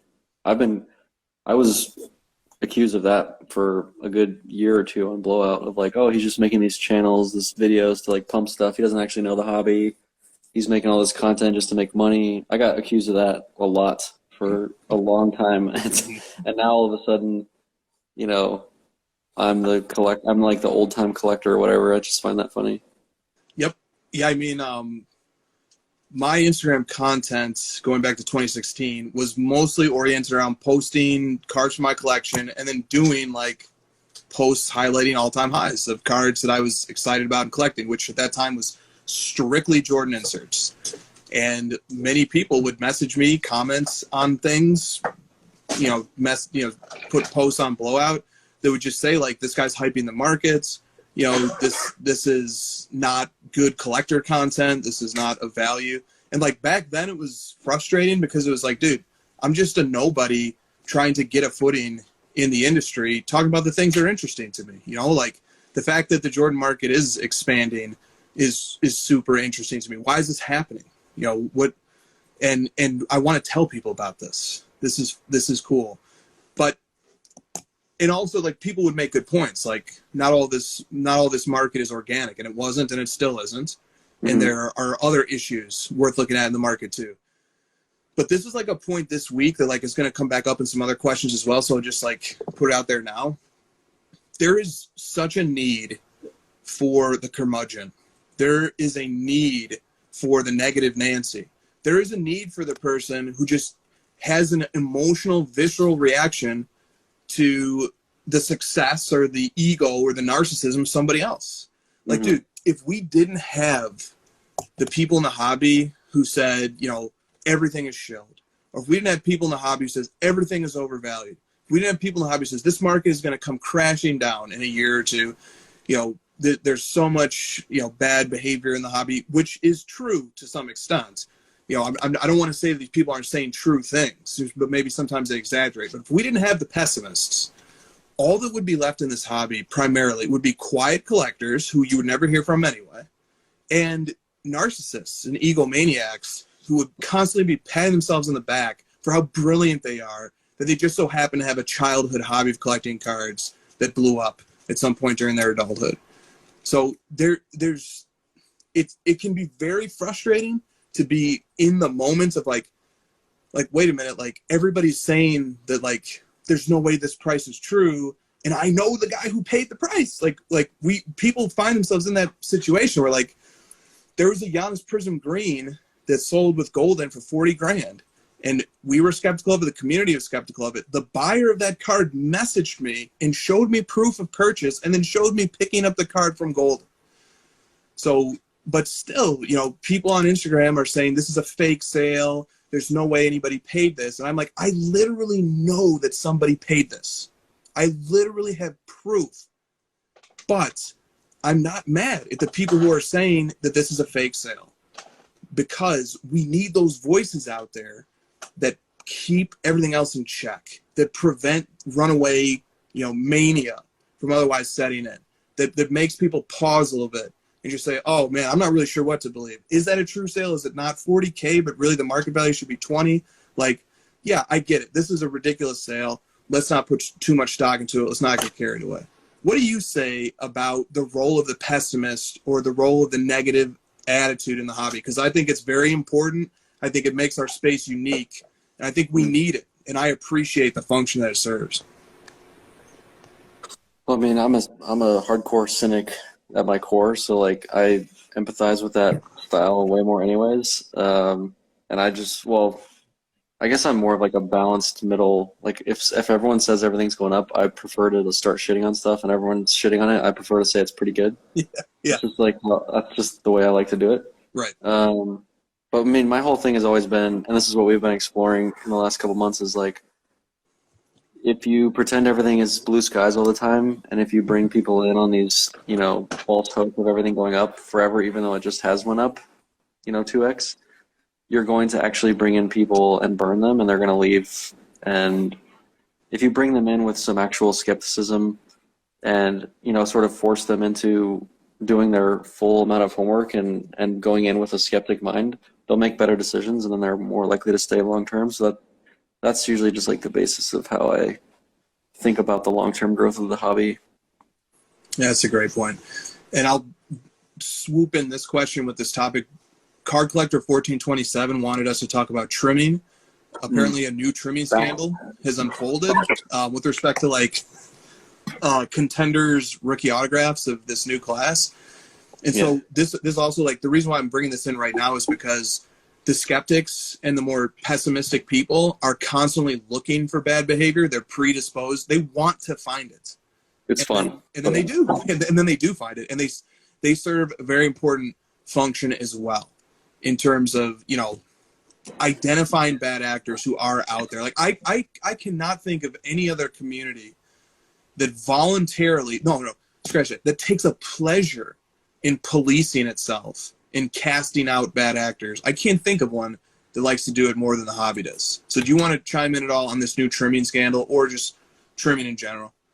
I can't believe people are still willing to attempt trimming knowing that you're going to get fucking caught on blowout like immediately. I can't believe that people are even trying it anymore. Honestly, it's embarrassing. I thought that was over. I haven't heard about trimming in a while. It was really bad before the boom of the pandemic stuff. Trimming was all over the place, and that was mostly just retroactively sort of catching up to all the trimming that had happened over the years before, which is great. But my take is like, what the fuck are you thinking? Where was it, Kong's Cards or whatever? Like, people are just gonna blackball that person out. It's a very easy. We have evidence. It's like, you're toast, bro. Yeah, and hats off to the sleuths who do the research and who care enough, because it's not easy. This isn't like research that any person could go do. These guys track down the original eBay postings. They're using Photoshop to do pixel by pixel comparisons of the original listing to the card and the slab afterwards. And then also kudos to PSA, which has a guarantee policy whereby they stand by items that they grade, but they do not insure them against the original submitter if the original submitter, is the person who sent in the trimmed card. But if that card were to change hands in the secondary market, PSA takes a burden on themselves to offer the guarantee policy, which makes PSA, among many other reasons, the industry leader in standards for grading. So I love that PSA has created policies that protect collectors who are unwittingly involved in buying these cards. I love that PSA takes the grading of them that seriously, that they'll protect the collecting community result. And I love the fact that we have a collecting community that sniffs this stuff out and finds it and talks about it. I've been thinking more about the persona in the hobby of the person who just wants to collect and doesn't want to be bothered with scandals, and they don't care about the negativity. They don't even care about content. Like, they treat the hobby as the word is what it means. It's a hobby. It's it's something to escape from their job or whatever. You and I obviously are way past that possibility, but I really always empathize with that persona, that character in the hobby. And so, like, to have these people investigating trimming and sort of like the watchdogs, whatever you want to call it, I feel like those people are protecting that persona the most, of like, why the fuck should I have to deal with trimming and all these I have to deal with these PSA guidelines of like getting my money back. Why should I have to go through these processes? Like, I'm just here to buy cards of my favorite players, and if my favorite player is Trey Lance and I have to deal with one of his contender autos being trimmed, like, what did I do to deserve this? This is ridiculous. There's no money in it for me. I'm just buying stuff I enjoy. And I've been trying to connect with that persona more through like collecting, and you've been doing it a better job of me than that with the Christian McCaffrey and Le'Veon Bell type stuff. I just think that's the persona we need to be highlighting more and giving more attention and respect to. So this kind of gets me feeling more confident that we're protecting that person without really like intentionally, without like actively going out and saying like, I'm doing this for this type of collector. It's more of a byproduct of it. Absolutely. All right, Adam Lefko writes in, did you see that Papa John's just put pepperonis into the crust? I did see that, and I was like, how is this different than just the pepperoni on the other parts of the pizza? The crust is the crust. Like, well, let's not fight the hype. Into the crust? Into the crust. So it's like stuffed bread crust now? Yeah. Oh. It's like cheese and pepperoni in there. It's like it's just an extension of the pizza into the. It's still just pizza, guys. Well, look, that's why I always kind of thought that like cheesy bread was kind of a ridiculous concept, especially when you dunk it in marinara. I'm like, you realize it's just pizza, right? Like, it's cheese, bread, and pizza again. Like, it's basically the same thing. Right. Well, Adam thinks it's revolutionary. Okay. And he's using it as a setup to his question, which is, what is the latest improvement in the hobby that is not named Card Ladder that changed everything for you? Well, I kind of want to go down this pizza route as a newly minted like custom pizza maker, which you guys are the beneficiary of. Yes, you are. I feel like I have some actual like say at the table of like the mafia of pizza creators, and I should be able to like disown this as a new topic or trend. That was all just like a way to stall while I think of the answer to that Dude, question. I've been thinking about trying to answer the question since I saw it hours ago, and I don't know, man. I don't. Instagram? I don't know. God, I don't. So it's got to be more. I can tell you many things that it isn't. I wanted to blurt like 7 things out right when you said that, but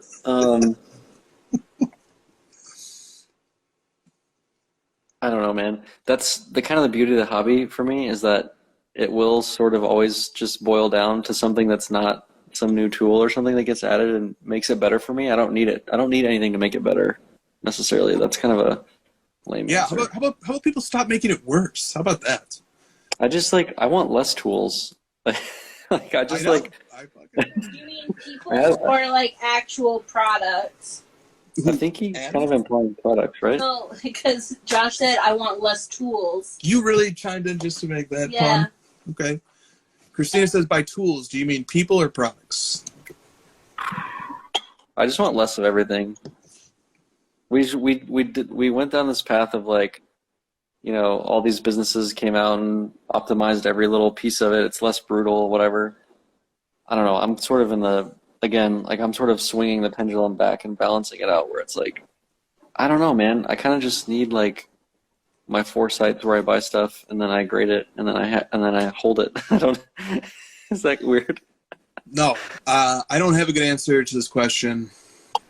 You and Brett explored this topic of why aren't we just talking about the cards? I don't understand. How is this complicated? Everyone has the cards they buy. Honestly, our content would be really lame if we did what I'm saying, which is what if you just only talked about the cards? Well, look, here, how about this? Here's what I'll say. I like this burgeoning sports/card content that we're trying to pioneer a little bit unwittingly right now. We've been doing it since football last year, when we were really discussing how impacts in football related to collecting, related to fandom, related to the hobby. Yeah. And now we're doing it with basketball too. I think that is a welcome innovation that baseball collectors have been doing for a long time, but basketball and football collectors can catch up on. So I don't know. That's just a way of talking about things, getting smarter about analyzing sports. That's a direction I see the hobby naturally going in right now. I'm trying to be a part of it and not get left behind. I think it's happening. Yeah. You're definitely leading that one. I'm less excited about that, to be honest. Yeah. I'm about to go collect Russell Westbrook just to middle finger you. Or Allen Iverson, or who's the worst PER? Dude, I'll start collecting. Very good PR. I'll start collecting Kobe Bryant. That'll really show it to you. Well, might be a good time. I got a lot of comments last week about buy the dip on Kobe when I posted that his market's down 40% over last year. I don't know. I always I always just swing around and change my mind. So as of this very moment, I'm more into the cards than I am the stats. Yeah. Okay, mostly 90s basketball cards. If you could not collect Jordan or Penny Hardaway, which 90s player would you PC? Mine is Akeem. That's the easiest question ever. He was my favorite player as a kid. Who would you go to if you can't do Jordan or Penny? Grant Hill. All right. Basketball Card Collector 93 says, what is the best card you've ever held in your hands? It could be yours or it could be someone else's. Held in my hands. I don't know. I really like my cards, so I can't really think of one that I don't own that I'm it was the PMG Green Penny for a while, but I have one now, so. Yeah. I didn't love this question either. I don't take mental snapshots of all the times that I held an amazing card that I can't have, I try to put those out. I've held a green PMG Jordan, and that one was you can feel the weight behind that card. It's wow, holy shit, this card is really, really good. Yeah, that's a great answer. Okay, Tasty Card Sandwich says, I like this. If you could erase any iconic card or set from existence, what would it be? I was thinking about this one for a good minute. I was cheating and looking ahead, and this one is Kaboom. Ah. And do you want to say why, or just I don't know if we need to say that much about why. I don't know. That was just like all hype. Like I just never felt like a very strong, genuine connection to Kaboom from anyone. It just felt like hype to me, and it sort of actually has spawned like some sort of genuine collector base around Kaboom since then. So it might seem a little bit like villainy of me to say that now, but I couldn't come up with anything better. I was trying to think of like a 90s insert that annoys me, but I don't know. Oh, I know. Prism Fast Break. I think that stuff is so lame. Just what's wrong with Prism? That'll be a popular answer because I think almost Collegiate Oh. is Prism too. Yeah. I got one more. 2013 Fleer Retro, all of it. Marvel, the college stuff, just wipe that whole thing. You may have taken it too far. I hit on like the Kaboom, Marvel, like all the hype ones. I just nail them all. We keep F1. You need some cards for F1. I mean, I can't wipe them all out. Christina, do you want to answer? I really like the PMG Retro answer that Josh gave. You want to get rid of the Marvels too? Not the Marvels, the basketball. That's part of it. You gotta She wipe said them not the all. Marvels. She said only the basketball. She wants to get rid of the retro PMG basketball. All right, Chris, come on. Oh, this one, like, look, this is not going to be a popular answer. Going to piss a lot of people off with this answer. Can't wait. Very sorry in advance, but like as soon as I read this question, this was the first thing that came to mind, and it just like it was so easy. 2012 Prism. Oh, 2012 what? Prism. Explain yourself, sir. I hate 2012 Prism. I just hate it. It's so overhyped. Who cares about a first year of a product? What if? But okay, hold on. Just before you get all excited here, guy, and you get going on your little soapbox about this. Can you have other Prism if you eliminate the first one? Yeah, 2013. Okay, so then you got, but then people are going to make 2013 into a big deal, and then I'll make 2013 too. Look, and 2012 looks amazing. Like it looks great. I think it's the next PMG, you dingus. I think 2012 Prism looks awesome, but I hate how hyped that product is. It's right. It's the worst year of Prism from the point of view of like cool parallels. It didn't even have black. It didn't even have my favorite Prism. It didn't even have black 1 of 1. So look, it was a nice try, nice test run, nice warm-up product for the more important year, which is 2013, which is the Giannis rookie year, which has the best Prism card ever made, which is the Giannis Black, 1 of 1.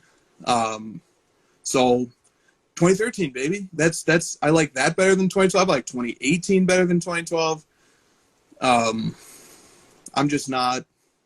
not enamored with the first year and the worst year of a product.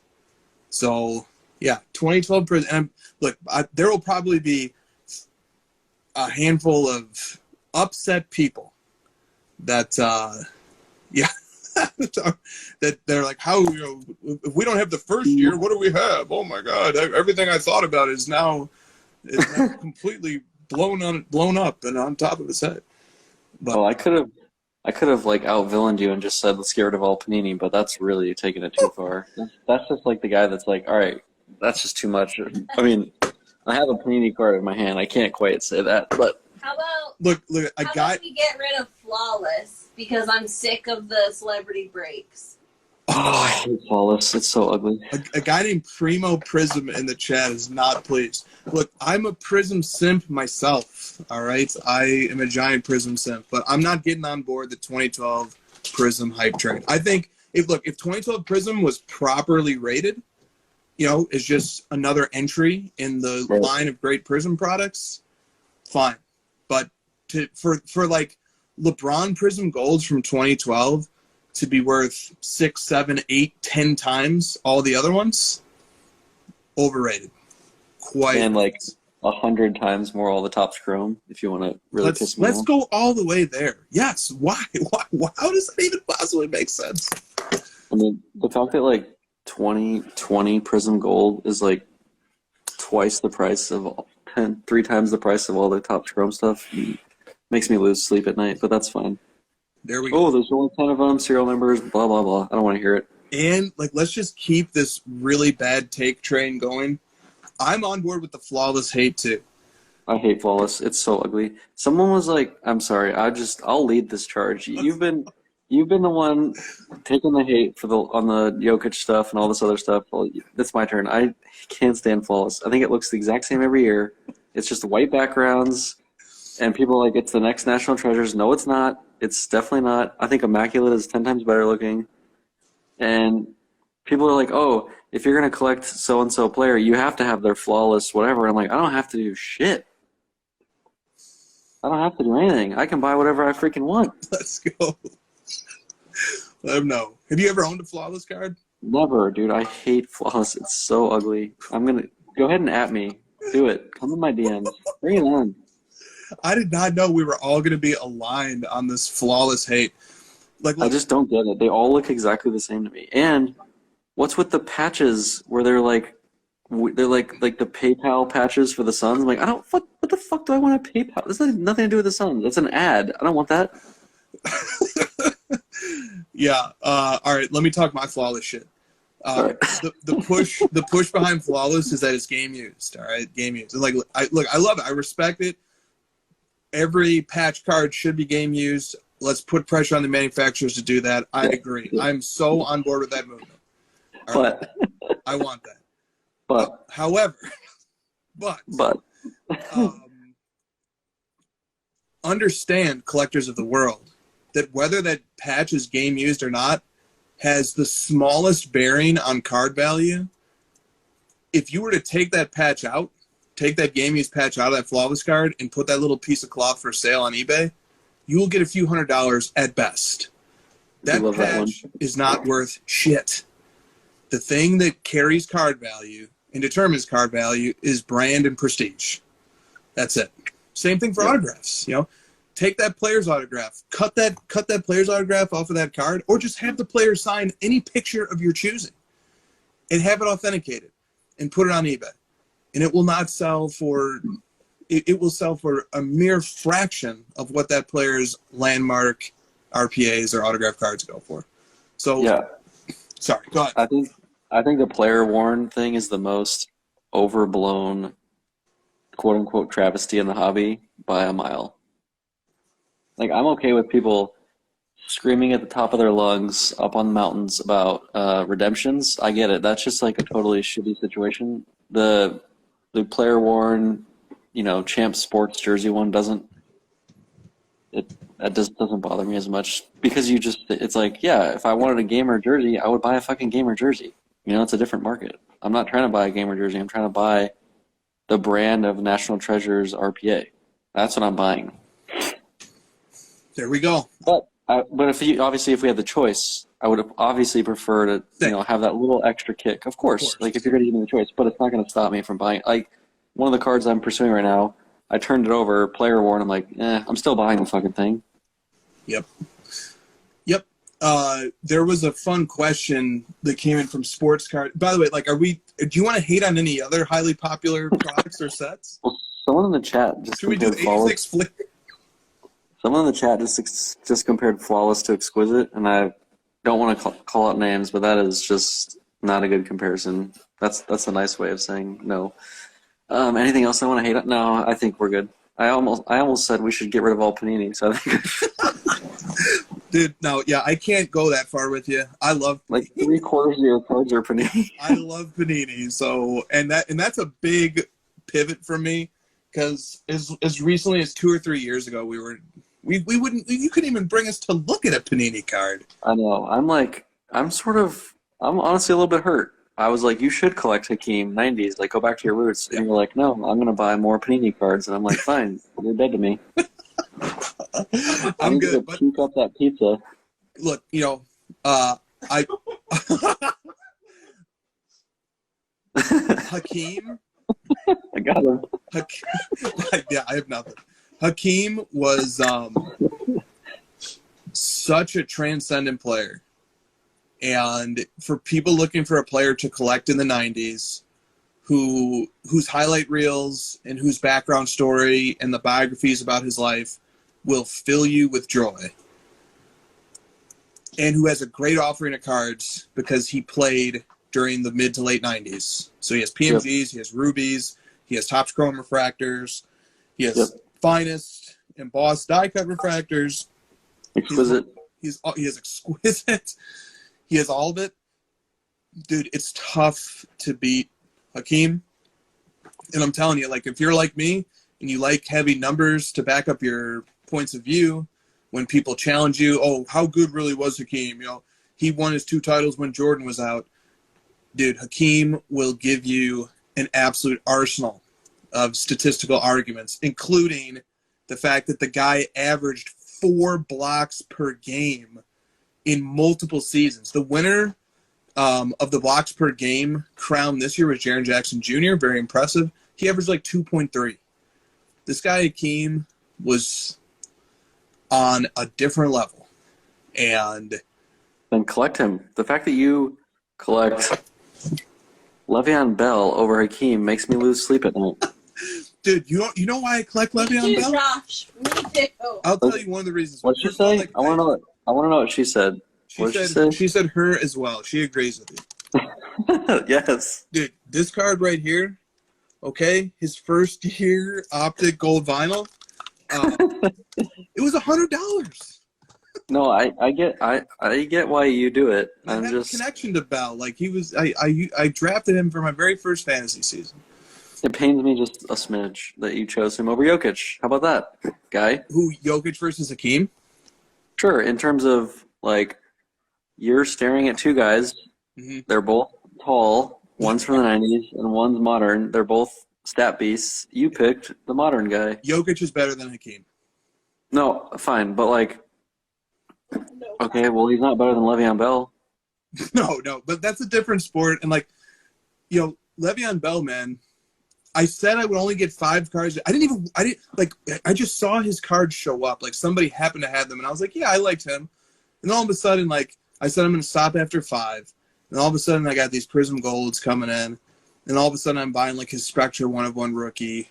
And then all of a sudden, I'm getting his first-year optic. And people you're saying, like, eBay. If I send you a Hakeem card, you'll be forced to start collecting him. It does work. Like, it does work. Like, I don't know what his PMG red goes for right now, but yeah, like, if I woke up one day to, like, an early AM message from you and it was, like, a PSA 4 Hakeem red for a few grand, yeah, I would buy that card.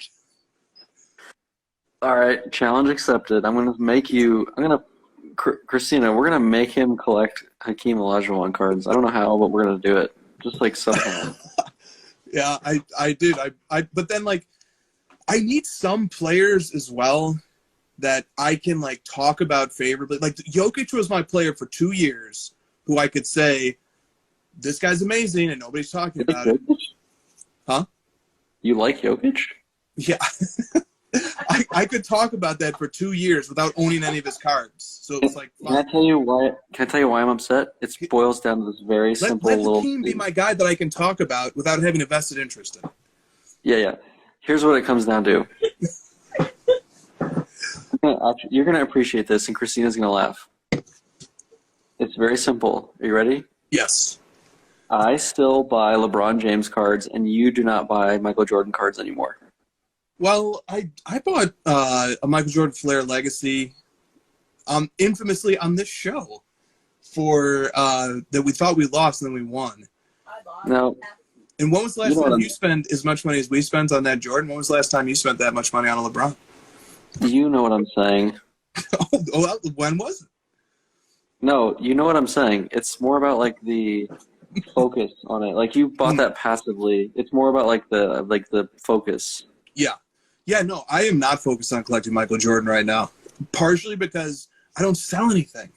So we have what I consider to be an amazing Michael Jordan collection. Like, dude, PMG Red, Molten Metal Fusion Titanium, finest embossed gold refractor, 98.99 rubies. Like, holy shit! What else can I do? Like, it's so good. Yeah, and I'm not selling any of it.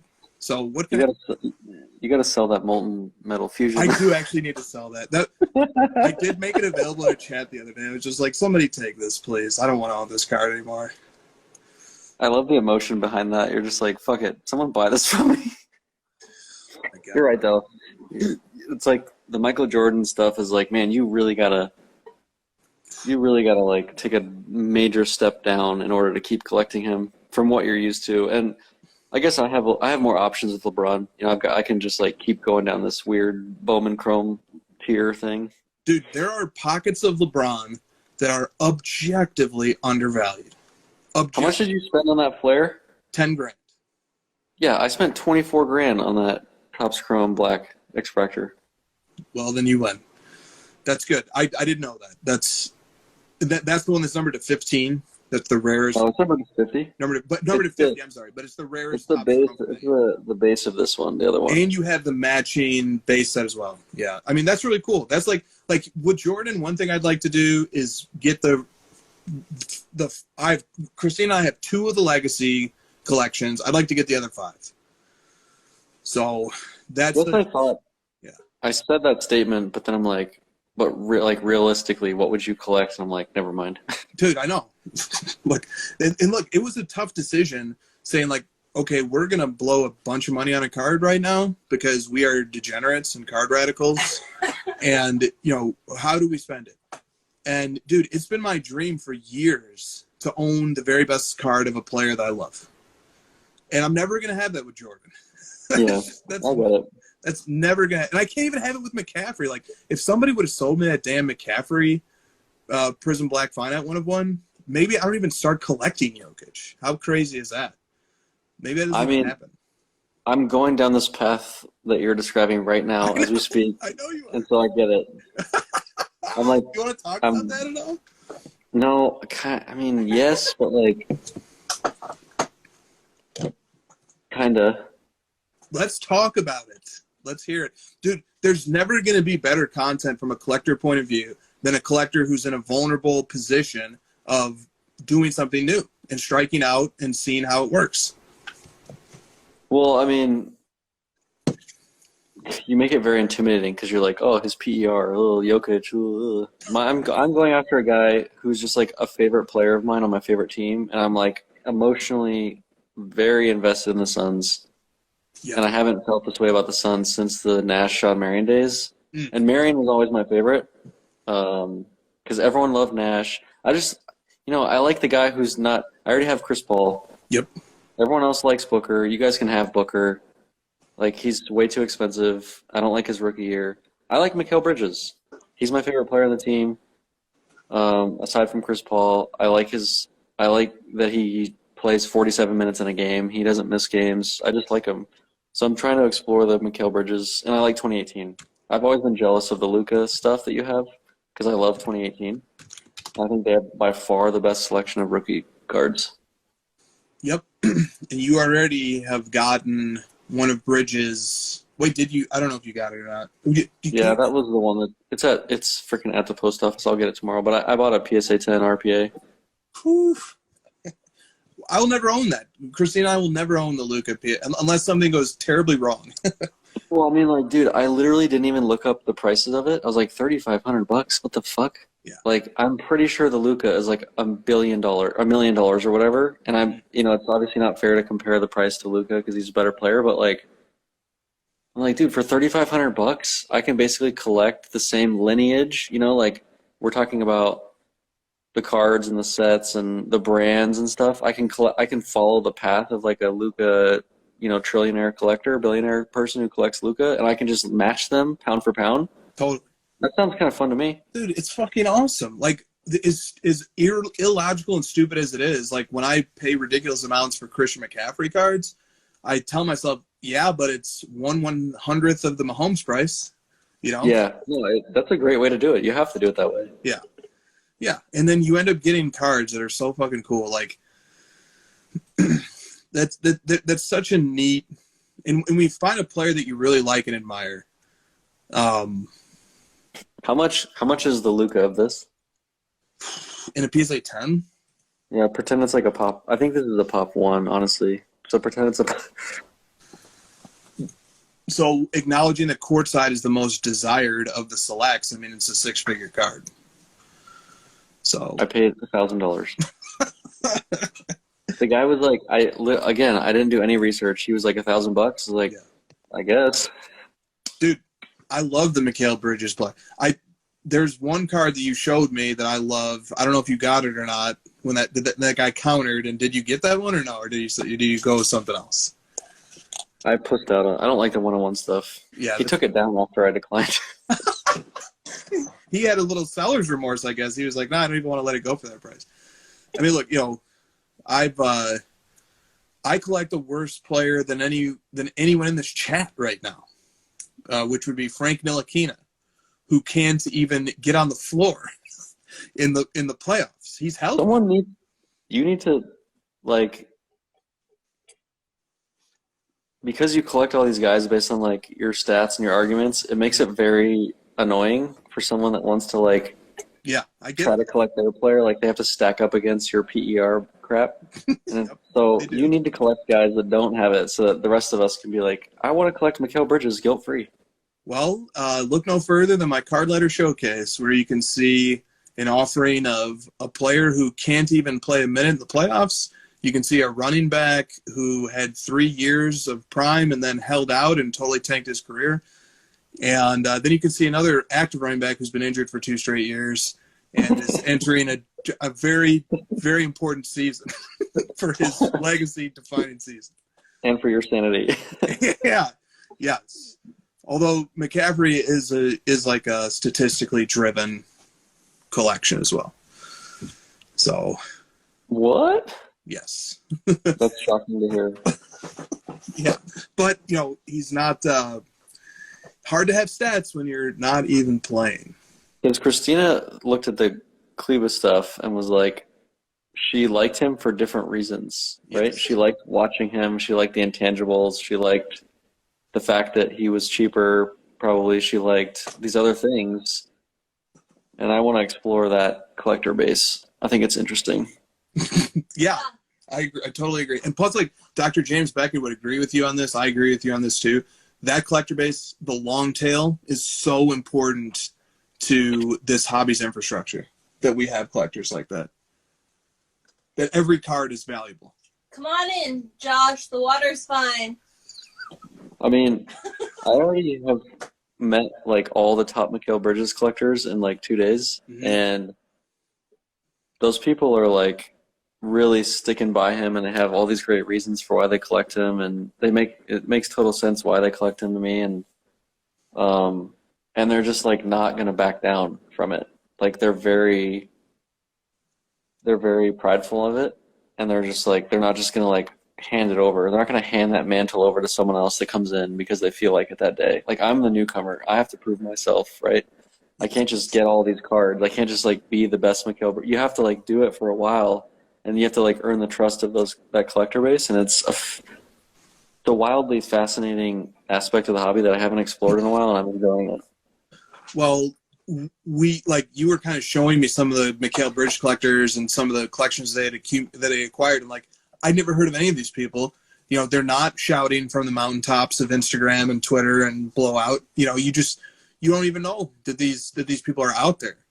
And yet they've put together, like, that's the part of the hobby that's so integral, is the collectors out there who, are tracking down these monstrous cards of these players that aren't even really on the hobby radar right now. But they're, for different reasons, they're acquiring their cards. Some are probably prospecting. Some have a connection to the player, maybe a mix of both. Maybe they're just fans of the team. But, like, those collectors are very real and they exist. And a lot of them are, like, people that are from Philadelphia because he grew up in Philadelphia. He went to Villanova. He was drafted by the Sixers. And so there's, like, it's a lot of that. So it's interesting. And he was traded for Zaire something, wasn't he? Dude, what a fucking steal for the Suns. Yeah. Yes. And now he's, like, a very important player on a finals team. Yeah, and I just kept thinking, like, who am I to come in and, be this, like, super collector after 3 days of being excited after watching one game. Like, it just seems so like disingenuous for me to be in the same breath as some of these other guys that have been collecting them for 4 years. And so you have to like do what you did with McCaffrey, and it's like you really got to throw yourself at it for a while to earn the respect of some of these guys, and eventually like you will work your way up into the top level of like. That's why I kind of was like, oh, I'll just buy this. I don't necessarily need to muscle my way past some of the stuff. Yes, I think that's right. But the one thing I'd say is that you've been like, in your heart of hearts, you've been, being a fan of Bridges for 2 years at least. Yeah, it's a process, right? Yes. Yeah. And you and I are the type of guys who like we come around late. Like we come like why, dude? I was so enamored with a player like Jokic for 2 years before I said I'll start. That's our barrier. That's our minimum. Is like you got to be really good for 2 years, and then I'll maybe give you some respect. Exactly. I would love to collect Booker, especially given that you apparently you don't like him. I'm a little anti-Booker right now. Yes, I am. But it's just too expensive. It doesn't make any sense. Like, I'm not going to pay $60,000 for a BGS 8.5. It's like, This isn't even fun. There's no fun to this. No, that's right. But,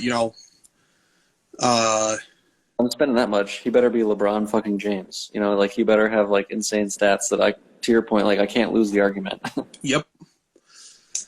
That I'm with you. Okay. All right. Let's go to some more questions here. Sports Card Stallion said, oh, you know what? Let me here. This is to Josh's point. This is from Case Hit Hunter. He says, what you guys are talking about sounds like a problem with the hobby. Why do you have to prove yourself to be a collector? Collect what you like, and people should accept you regardless. What do you say about that? Because I'll let you answer it. I have a take on that too. I think his point is fine. I just meant like, I kind of meant it from the angle of like getting sort of the 101 rookie stuff and like the stuff that a lot of people don't necessarily just care about what it's worth and like who has the most money to buy it, and more about like I just meant like the 101 stuff. Like, sure, like if you want to collect, anything Bridges, anything really, go nuts. I think you're definitely within your right. But when it comes to like some of the like who should be the one to own the Black Prism rookie, I don't necessarily think I don't think it's fair for me to own that card, just to be completely honest. That's just what I meant. Yeah, and like where you're coming from, it's not money. It's like who owns that card and who represents that player. Yep. And like, the flip side of that, like, look, I totally get the perspective, and I think it's a great perspective to say, look, this hobby is open-minded. Anybody, like, we have freedom of movement and freedom of action. If somebody wants to go pay the market price for a card, they can win it. And then, the hobby should be happy for that person. And that's a great point of view, and I think that is true, and that is the way it works. Josh is, or I won't even speak for Josh. I'll speak for how I reacted to what Josh said. There's some very important norms and standards in our community that mean something, and especially in player collector communities, where there are people who have been with a player and supporting a player and collecting a player from very early on. And maybe they're not, maybe they're rich as all hell, or maybe they don't have any money. And so they've earned a place in the hobby, and they've earned respect in the hobby by paying dues and by putting time in and by cultivating relationships and by demonstrating knowledge and by demonstrating, by demonstrating the sincerity with which they collect the player. And like, I like that those standards exist. And I think that, one thing we see happen in Michael Jordan collecting sometimes, which is a little bit of a turnoff, is that big fish will come in, buy up a bunch of great cards, and that's great, but like, how about we get to know you first? Like, if you're coming into the Michael Jordan collecting community, like, we would prefer if this went a little slower, and if we knew, more about this person. Take me on a date first. Take me to dinner first. I was just gonna say that. I mean, dude, I've had people. God, I'm gonna try to rephrase this as best I can. I've had one or two people approach me, not a lot, about like, are you selling the green PMG penny? And I'm sort of like, first, I need your fucking biography, your autobiography of who you are before I sell. You know what I mean? Yeah. It's a little bit of a. So I'm trying to. The reason I brought that up is like I'm thinking about how I would feel if I had spent 4 years collecting somebody and accumulated some of their best stuff. If someone just came in and was like, "Hey, I have all this money. Let me just buy up all your stuff. Like you owe it to me to sell that to me." And I'm just like, "What? I don't know you shit. Like I don't care what you're offering me. You know? Like that's how I'm thinking about it." Yeah, totally fair. So let me read. This is Case Hit Hunter's like reply, and then we'll move on to the next topic. But they write, so basically what you're saying is that the same thing as when baseball players hit home runs, they get more balls called just because they've earned their strike zone, so to speak. And they conclude, I was a big Joey Bats fan. He never got calls until he hit homers for more than a year. So there you go. All right, so that's like let's just let that be the final statement on it. There's two sides to this. I think both sides are worth thinking about. I think Julian sums up well. He says Hose just wants to be wined and dined before he pulls his cards out. I don't even think I'm right. That's just what I choose. You know, this is my money, my hobby, my experience. I can do it kind of how I feel like. Yeah, that's just my take on it. I don't even care if I'm wrong because it is still like a capitalist market, right? Yep. Like money talks, and I'm gonna be wrong because like if someone comes in and offers someone $1 million for some Bridges card, I lose. You know. Yeah, no, that's true. Yeah, I didn't even realize this would be controversial. I don't think it is. I don't think it's controversial. I think it's just a fun discussion. Yeah, I think it does stir some passions, and maybe it's partially because like there are new people and or more introverted people who are just like, I don't want to be in the community. I don't want to talk to people. Let me just go out in the market and build a great collection, and nobody needs to know about it, and I should be able to do that. And like that's something funny about this is like I won't speak for you, and I'll kind of let you respond. But like people come into my DMs and assume I'm going to take a hard stance on something. Like for example, I did get a lot of DMs about like, oh, Chris Paul's a dirty player. Mm-hmm. Look, and I'm like, you're right. He is pretty dirty. I agree. Right. You know, it's like I don't have to necessarily be right about everything.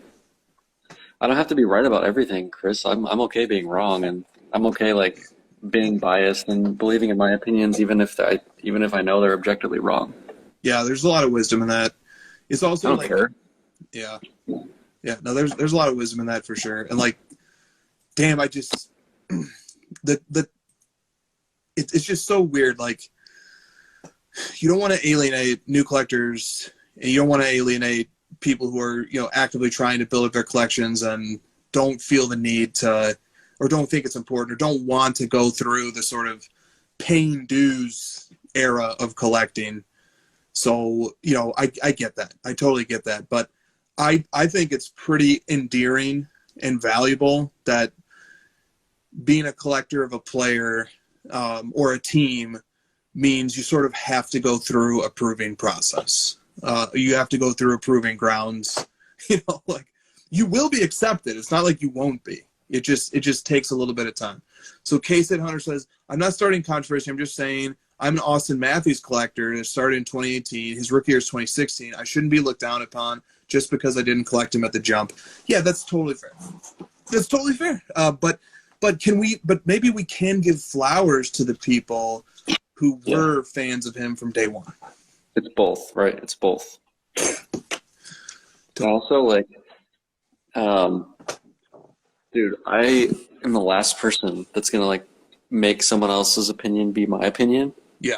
Just like as I've gotten older, I just really know what I like, and I know what I want to. I'm the one that has to live in my own brain, and so I just want to fill my brain with stuff that like my way of doing it. Yep. And then when someone brings their way, I'm just like, yeah, good, great. I hope you like, it's like enjoy it. Not in a sarcastic, conniving way. It's like, yeah, sure, good. Makes a lot of sense to me. All right. This is a hypothetical. Sports Card Stallion says the year is 2030. You pull a napkin patch on a high-end RPA. You want a better patch, and the manufacturer lets you send your card in with the napkin patch. You can send it back in, and you can choose to buy a better patch at a premium. Is this a good idea or a bad idea? Man, I'm really big on. You're gonna agree with me, I think. I hope. I'm really big on the way that it's pulled from the pack, or the way that it was like distributed, as like keeping that state of it, no matter what it is. Yep. So I'd rather just like sell that card and get a better patch than somehow like sneakily upgrade my own version. Right on. I'd agree with that as well. Preserving things in its pack pulled condition is a little bit tricky, because then all of a sudden, like, aftermarket autograph discussions come into play, which is perceived as acceptable in most instances. So, But like the whole like redemption autograph thing, once I find out a card is a redemption autograph, I no longer want it. Is that weird? I'm just like, I want the pack pulled autograph. I'm the same way. Okay. Lameem James writes in with a question. Very rare for Lameem to actually take the time to write in a question, so he's feeling very strongly about that. It's usually just like sarcastic fucking. How big of a problem are these kids in the hobby? No, I'm just joking. He That's didn't write not what you wrote. Hi, dude. Please don't make me talk about that again. All right, Lameem James says, can the hobby strength of a draft class impact initial wax prices? The 2022 NFL Draft's first 7 picks were defense and offensive line. Big time, dude. Big time. Yeah. I think this next football product is really going to suffer because there's no top-end quarterbacks. Well, how about we just get Prism from this year? Let's back up. About the new draft class that happened last night. Does Mac Jones have a Prism card yet? No. Dude. Oh my God. Does Cade Cunningham have an RPA yet? I don't know. I don't think so. He doesn't have a Prism. Does not have. He's National Treasure. definitely doesn't have any Prism or NT. Well, so this question goes together with that one. So, Straight Execution says, do you feel that Panini is able to keep up with production and quality of products the same way as Topps is? Or is Panini's inability to keep up killing basketball and baseball? They were able to release WWE cards that were timed for major events, but they cannot get major basketball and football card releases done in a timely fashion. Wouldn't proper release timing be a major boost to those markets, and isn't this really slowing them down? You're the one that has the answer to this, but I'll lead you into it, which is that their focus is shifting away from basketball and football over to UFC and wrestling because they have no incentive to make basketball a big thing. Bingo. Nailed it. And just to complete the answer to the question, it's a huge problem that these products are not being released in a timely fashion. Look, just the fact that Flawless Basketball for the 2020-2021 class finally came out, and Drake was breaking it, and Card Porn was breaking it, and Eddie, from LaFave was breaking it, and Ken and Blez were breaking it. And Shine, of course, and Shine was breaking it.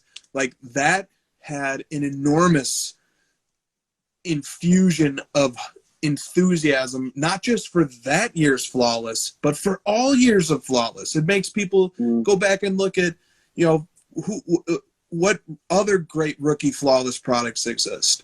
It made people go and do a complete reset on what they think they know about Flawless and go dig into that product all over again, just because the energy of that release was there. So like Prism, National Treasures, all these products are suffering right now, not just this year, but other years too.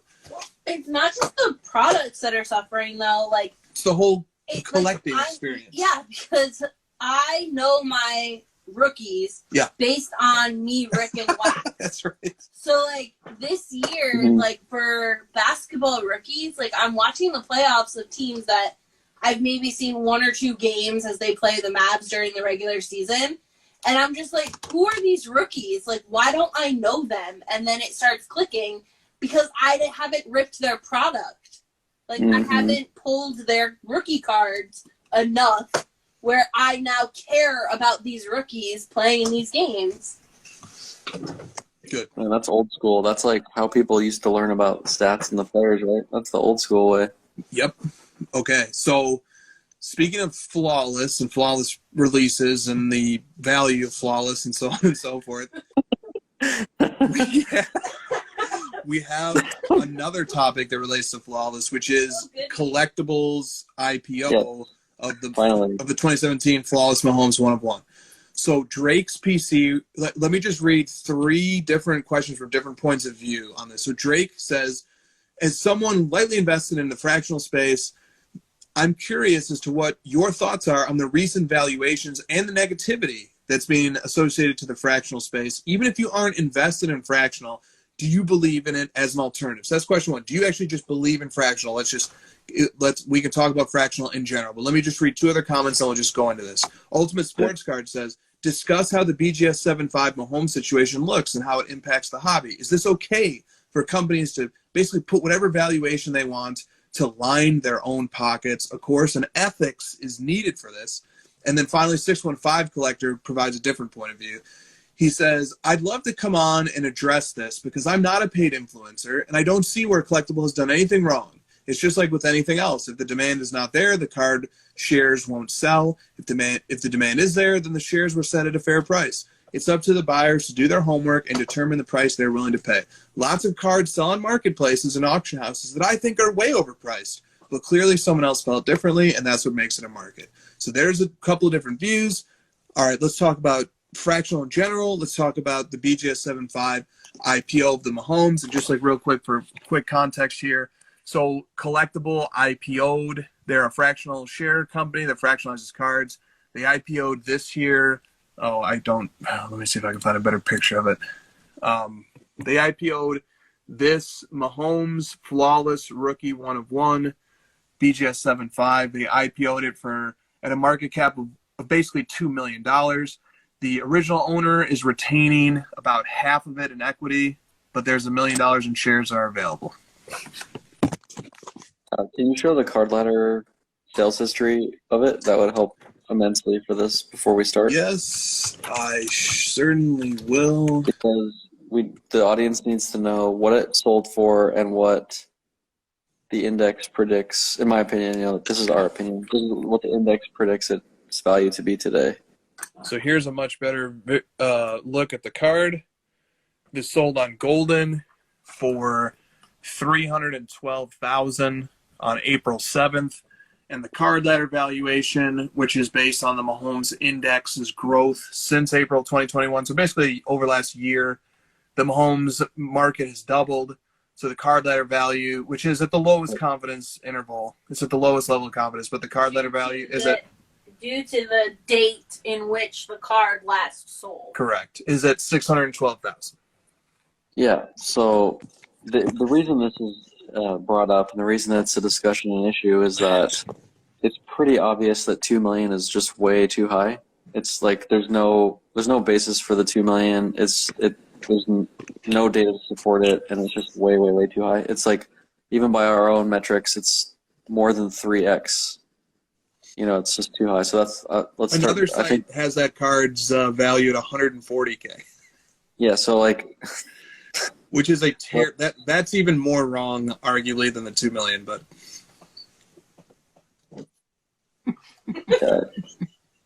you're gonna give me a headache. But don't you think it's important to emphasize the fact that this is the reason it's a topic? These are the values, these are the numbers, this is the data. Mm-hmm. I'll start with, I do still think fractional does have a space, and that's my actual genuine response. People may try to corner me on that and say, you don't do it yourself, so you're just saying that to support collectible. I actually genuinely do think that the fractional space does have a place in the hobby because it's backed by actual physical assets, and there's a world in which I can see a strong case for, I'll never own that card, but I actually do want to say that I own a share. It's similar to the stock market or whatever, but I don't do it. It's not my cup of tea. I prefer to just take my lumps and only buy cards that I can afford fully. But I can see how, and I actually do think, if done properly, which I think on the whole these companies do a pretty good job of it. I think when done properly, it actually can benefit the hobby long term, and it does like bring more money into the hobby. It educates people on the values of these cards and what cards are out there. There's a lot of benefits to it. Mm-hmm. All that being said, you can jump in whenever you feel like. All that being said, I think that these companies do have a responsibility to value these things properly, because it goes back to what I said, and we've said for the last few months. The way to burn people is to make them overpay, make them overhype, get them wrong numbers, bad education. They're going to leave the hobby because they're fucking pissed. If I spent $100,000 on those shares and that thing tanked in half the value, I'm going to sell them and leave the hobby. So it's actually up to us as stewards of the hobby and people who have the data and have the education and the experience to make sure that we educate properly on the values of this stuff. So that's my take. I get the whole capitalist market, just don't buy it if you don't like it. I get that part of it. But again, my goal is different than maybe what yours is. My goal is to grow the hobby in the long term. And in order for me to do that, I need to give full, proper information. Done. Nailed it. And I just wanted to add one more support for fractional in general, which comes from Dr. Beckett, who explains that, look, fractional is the sports car's answer to NFTs. So is a way to, for whatever argument that can be made on behalf of NFTs, fractional provides the same, frictionless opportunity to trade. But you're actually trading against a physical asset rather than ledgers. Let us not do the fucking NFT thing. Rub his face.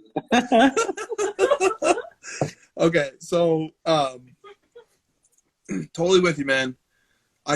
This is something that we need to be increasingly conscientious of, is the real damage that gets done to our industry when cards that are collectible and seen as good opportunities get inflated in price, and then they inevitably correct in short order. And anybody who came into the space and was part of buying at that peak gets financially injured and decides that this industry isn't for them and that this hobby isn't for them. I just think we have more than enough evidence over the last few years that suggests we need to be very conscientious of that. And it really is a worst case scenario if people buy into this IPO and then their shares decline rapidly over the next few months.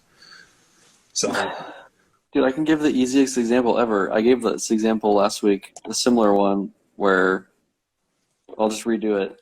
I'm a billionaire.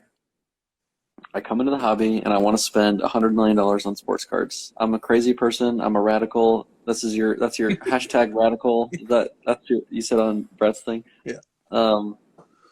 I want to spend $100 million. I want to spend 10% of my thing, and I spend $1 million on shares of this Mahomes, and I buy it, and then it cuts in value in half in a week because pressure from the market, and it just happens. Guess what? That $100 million. See you later. I'm not spending that shit. Fuck this whole thing. I'm fucking out. You guys screwed me. You gave me bad data. Someone pumped to me that this non-rookie Mahomes is the thing. It's not even a real shield. I'm out. Fuck this. 99 million. Out. Gone. That's a real scenario, dude. That's actually real, man. That's not a joke. You guys can say that these billionaires you say, they're real, man. These people are real. And if they get fucking burned, they're out. And they don't care because they have other things to keep them busy and they don't need cards. But if you want them to stick around, maybe you don't. Maybe you don't want these billionaires in here, I get it. But if the goal is to grow the hobby, this is a real scenario that can occur. They're gone. Yep. Well said. Really, difficult situation, man. I know that the argument in favor of the valuation goes something like this. That's arguably Mahomes' best vertical autographed rookie card. And his best RPA is the NT Shield Auto 1 of 1, which sold for just shy of $5 million over last summer. So put this at a little less than $2 million. compared to the NT, which is maybe worth $5 or $6 million today. And that's the thought process that's going on behind that card. But if what you're saying is true, it would have sold for more than 300 a year ago. This is why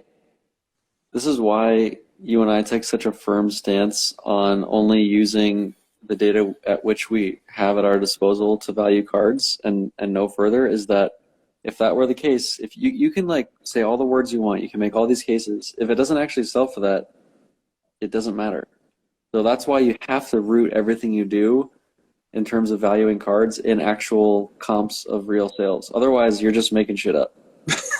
I mean, dude, you know how strongly I feel about that. So. Yeah, you are literally the choir. You are quite literally the choir. Yes. Okay. All right. But I mean, let me round it out. That like the intent from collectible, I'm not sure. Like hopefully they didn't intend to do this maliciously. I'm fairly certain they did not. We know the people over there, the good people. And also, if the shares do not sell out, then the transaction doesn't complete, and this card does not get IPO'd out all the way, and it gets returned to the seller. That's right. That is how that works. So we'll see. We'll see if those shares sell out. But even if they do sell out, that's to 615's comments like, hey, look, free market. If people want to buy into this, there's definitely a world where the shares sell out, but they start trading lower. We've already been through that possible outcome. Just use the data you have at your hand, which is like the fact that it sold 1 year ago for 300. Yeah, it makes no sense that it's 2 million. Yep, and let me also just go back to the point that I made maybe an hour ago, which is just this: like people get too worked up, I think, in this hobby when someone else is criticizing them, or when something negative is being said, or it really feels like the sky is falling. And I can empathize with this because when I was new to the hobby, the first 2-3 years I was here, I got really worked up when people in the hobby would bash the hobby. The hobby's full of scammers, and this hobby is going to collapse, and it's all a house of cards, and on and on. And like I would take umbrage when people would talk like that. Now I love when people talk like that. We talked about earlier about how that perspective balances out the what otherwise is a bunch of unbridled enthusiasm. And big brain genius investors who just predicted the boom of sports cards. So it balances it out. It really does balance it out. And like, dude, if people are being many people are being critical or creating drama around this particular IPO, and it's not as scary or as bad as it seems. Right. Like this is, dude. Let's just zoom out for a second and talk about what the hell the internet is. The internet is a place where thoughts that were supposed to stay in people's heads that they wouldn't say in polite company now are being voiced through many times anonymous accounts that have that have all the incentive in the world to keep going. All these social media platforms are incentivizing you to engage and comment and say more and more, strong, passionate, outlandish things because it leads to further engagement. So we have this total flipping upside down of once upon a time people kept these thoughts to themselves, and now everybody in the world is incentivized to say really strong comments on things. It's not as bad as it seems. Just because there's a lot of people out there voicing very strong opinions on something, that's just the internet. This is a medium that brings out these behaviors in people that in ways that they would never behave in a public setting. So just on a big internet level, but also on a hobby level, let's not overreact to pessimism and negativity. Let's embrace it. Let's appreciate it for what it is. There will always be skeptics. There will always be pessimists. It keeps things on an even keel. Fancy Zoom.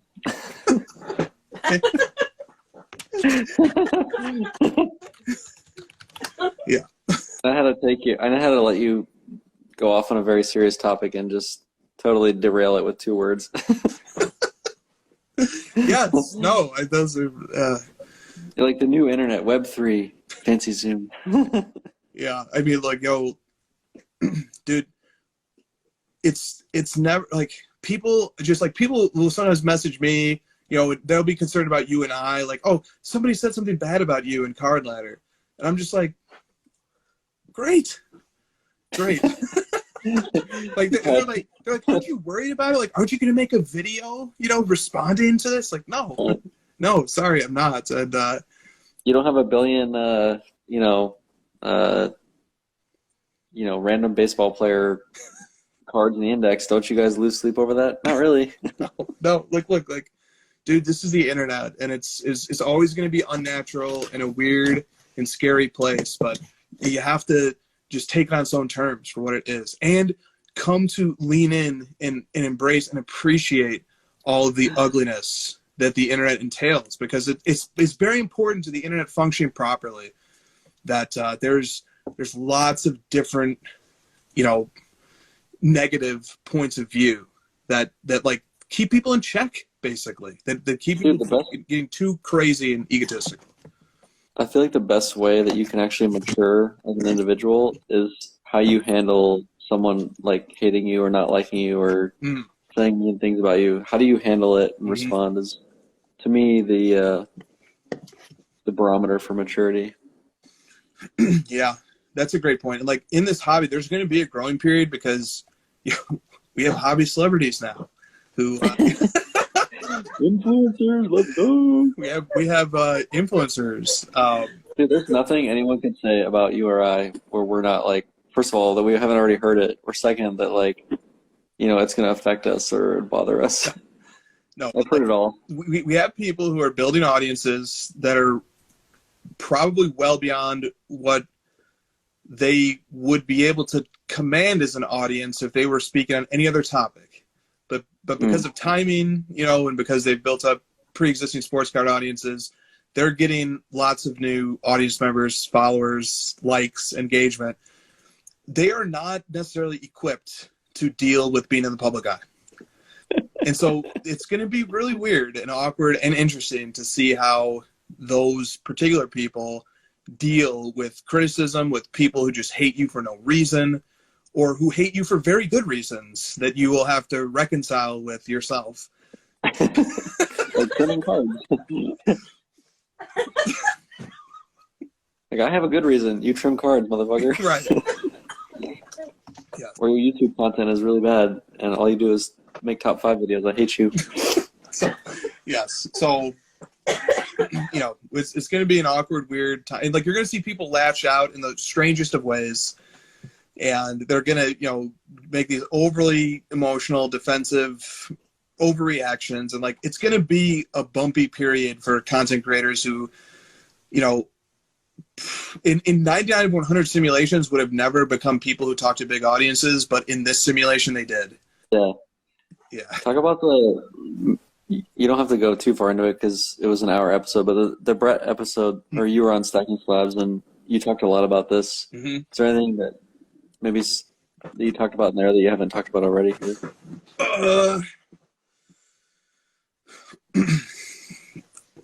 kind of the same kind of topic here. You just went on like a really long rant on that show, and it ended up that was kind of the basis of the show after I finished it. Mm-hmm. Yeah, I don't know. Just kind of thinking about.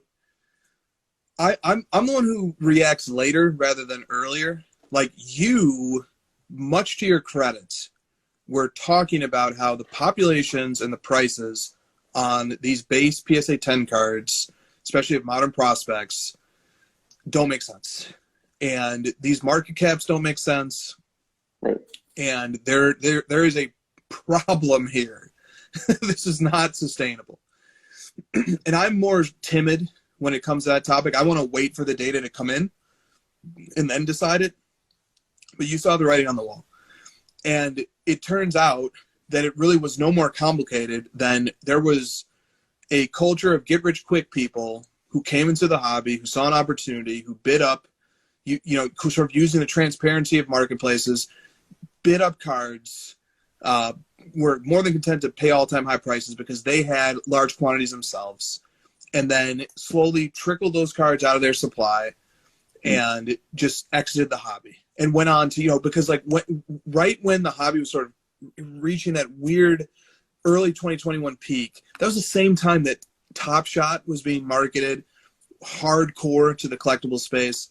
And that was when NFTs were starting to become a thing as well. So like lots of people who had come into cards saw and desired to pivot, not all, but it fragmented and moved people out of cards into those other areas. And like people have, I was never involved in Discord groups, but I've had people who were heavily involved in them explain to me that like they're ghost towns now. There used to be all of these cook groups for, flipping retail, for flipping Prism base cards, for sort of teaching, hey, go on eBay and buy all these raw, send them to PSA, get them graded, come back, flip them for 10x your money. Like that whole culture came, saw, conquered, and left the hobby.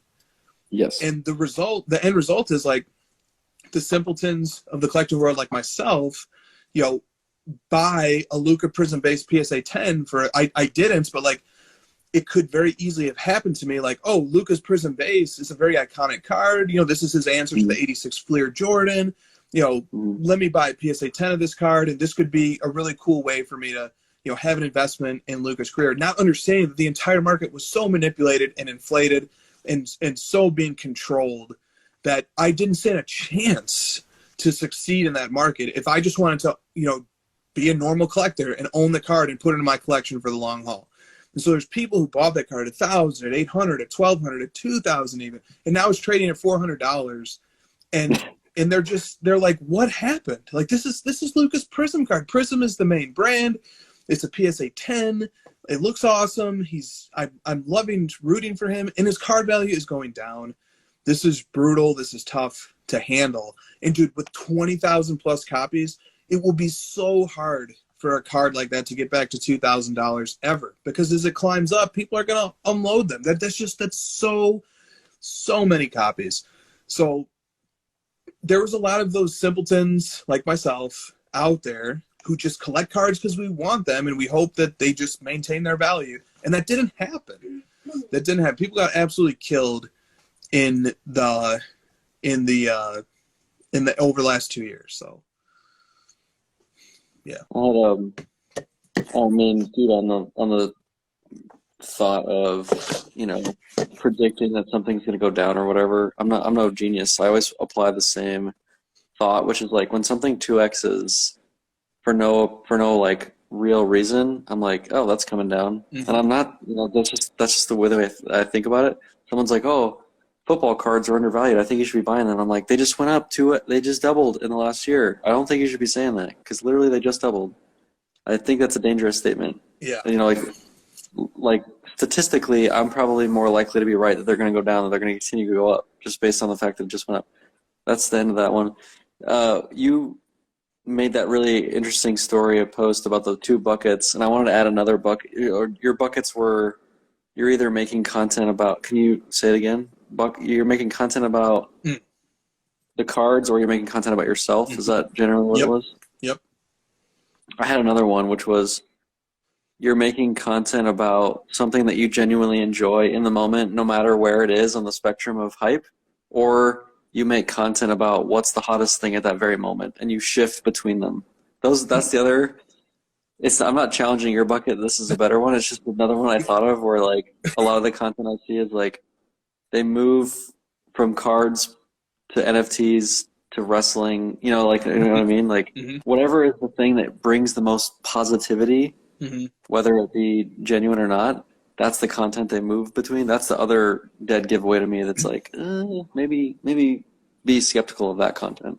So what bucket would you be in if you spent 20 minutes of your content shitting on Marvel PMGs, Flaw, and 2012 Prism? True content. You would be the guy that's pretending that you don't have an audience and you're just hanging out on fancy Zoom and you're just having fun. I don't know what that bucket is. It's a very odd. It's the person who does not care about followers. That's the one. We want people to hate us. Yeah, you're the guys who get other people to make videos saying, "Are you talking about me? Are you talking about me?"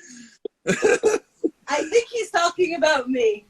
But like I still haven't heard anyone that's like, oh, the crossover sucks. Like everyone generally has a positive thought about it because what can you hate on? It's just us having fun, talking about what we wanted. There's nothing really that you can, in my opinion. I mean, because they know if they do make fun of it, we're just gonna be like, okay, because it just doesn't bother us. That is true. It's very difficult to if I were to set out to try and discourage you and I don't know if it could be done. What would you say? Like, your guys' content is too mean. I'd be like, yeah, you're probably right. Like, in other words, like our content is made for the opposite reason of most content. You know, our content is made because we just like going on a live on Friday nights and unwinding and letting out many, many opinions. This is our happy hour. I've said that before. This is literally our version of a happy hour. Like, honestly, the more people dislike or hate it, it almost makes us want to do it more.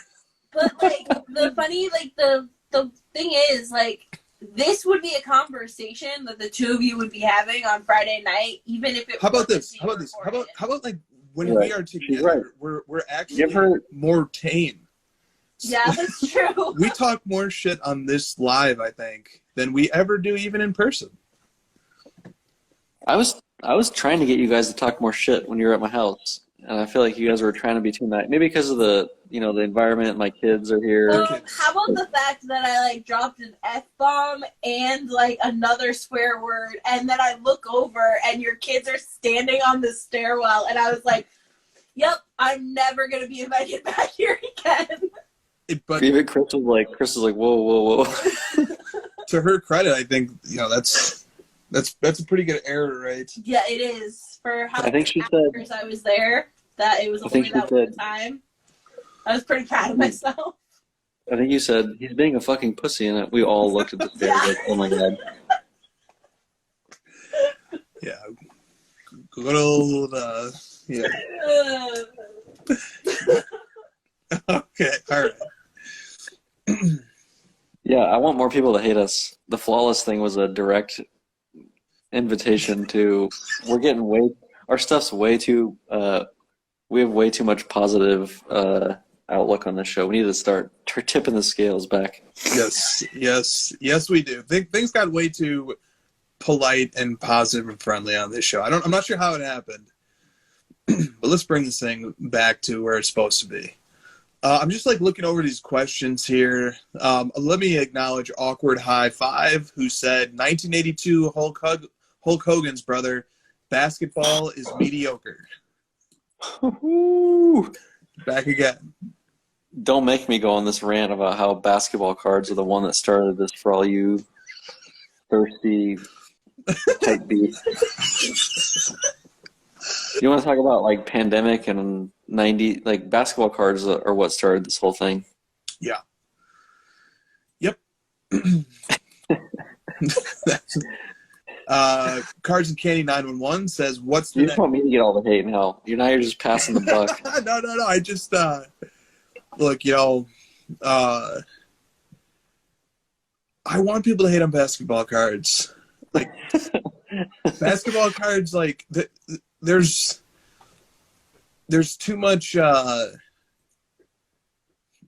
just too much positivity towards basketball cards for too long. That let somebody say some like. Look, here's the other thing about like sort of thinking in terms of chess moves. Everybody loves basketball cards. Then some people start saying bad things about basketball cards. Then the people who love basketball cards have to defend basketball cards and remember why they love them and why they are what they are in the first place. So bring it out. I'm actually, I don't know if I was going to bring this up, but here I go. I am sensing a pretty like grassroots feeling of the card market going down in a real way. Mm-hmm. To where I'm seeing more and more examples of stuff where I'm like, dude, there's no way that card, today is selling for X when I know for a fact it sold for 3X 2 months ago. Yep. I'm just getting these little tiny vibes of it. I know you are too. And I don't really know what it means. necessarily. I don't know if it's just like, the inflation bullshit and the stock market's tanking and people just have less money and so they're less likely to spend on the latest auction. And I doubt like the supply is going to increase too much because people are just going to want to hold if stuff's going down. Mm-hmm. I'm just getting a little bit of a feeling that it's going down. Mm-hmm. Yeah, I mean, an interesting barometer is the ladder headlines every day. So here were yesterday's. 1948 Leaf Jackie Robinson, PSA 4.5. 52 tops Willie Mays, PSA 4.5. 58 tops Mickey Mantle, SGC 7.5. A UFC White Sparkle. A 1948 Leaf Stan Musial, PSA 6. A Jason Tatum, who's obviously like ascending right now. A Cristiano Ronaldo, numbered out 325, rare card. And then a 1956 tops Roberto Clemente, BBG 7.5. And then let's go back to yesterday.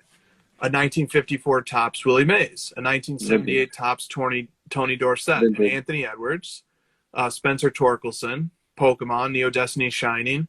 1957 tops Bob Pettit, PSA 7. And then Shaquille O'Neal, Duncan Go Nuts. And in 1992, Donruss Wade Boggs. Like, this has been the trend for the last few weeks. Yeah, it's just I don't collect vintage, so that's why I say that, right? I don't follow the vintage market. So vintage is the money's moving to vintage is what you're saying? Maybe. I don't know if it's moving, but there's people who are buying vintage are buying it at increasingly escalating prices recently. And like, if you look at the top performing index over the last year or two, it's Mickey Mantle, it's Babe Ruth, it's Willie Mays, Jackie Robinson, and those things are kind of finally having their moment. Like Mickey Mantle, his index since 2004, it's gone up 10x. It's gone up tenfold.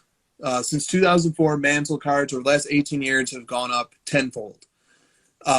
Compare that to how much has Kobe's index gone up since 2004? It's gone up 26 times. Kobe's market has gone up since 2004. How much has Steph Curry's index gone up since he came into the league in 2009? It's gone up 1,500 times. 1,500x is the growth in Curry's market. It's like there's growth happening in vintage baseball right now. Undeniable. It's just where the records are being set. Yeah, David made a comment in the chat about parking your money in like quote unquote safer places. Mm-hmm.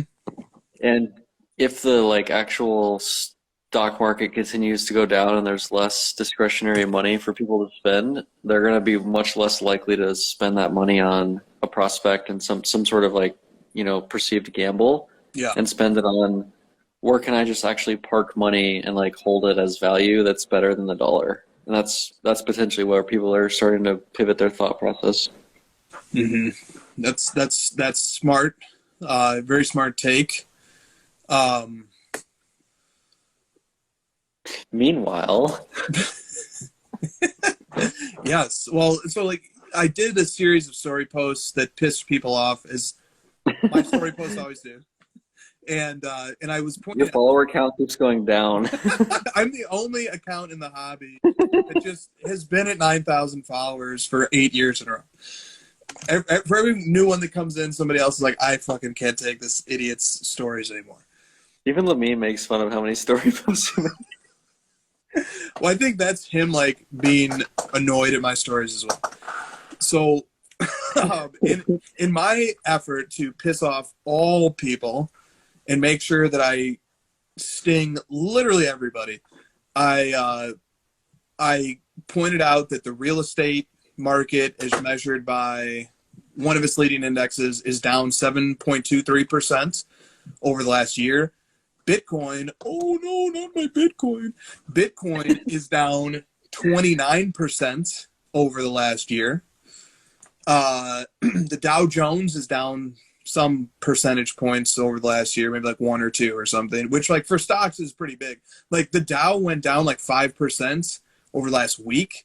And like that means people have to work like 2 extra years before they can retire. Netflix is down like 70% or something. Yeah. And like some stocks are getting killed. The Card Ladder 50 index is down 17% over the last year. Dude, stuff is going Michael down. Saylor is fucked. Yeah, stuff is going down. And side note, I wouldn't trust any hobby index that says that the hobby has done nothing but go up uninterrupted for the last 20 years. I've seen some of those. Like, there are segments of the hobby that's true for.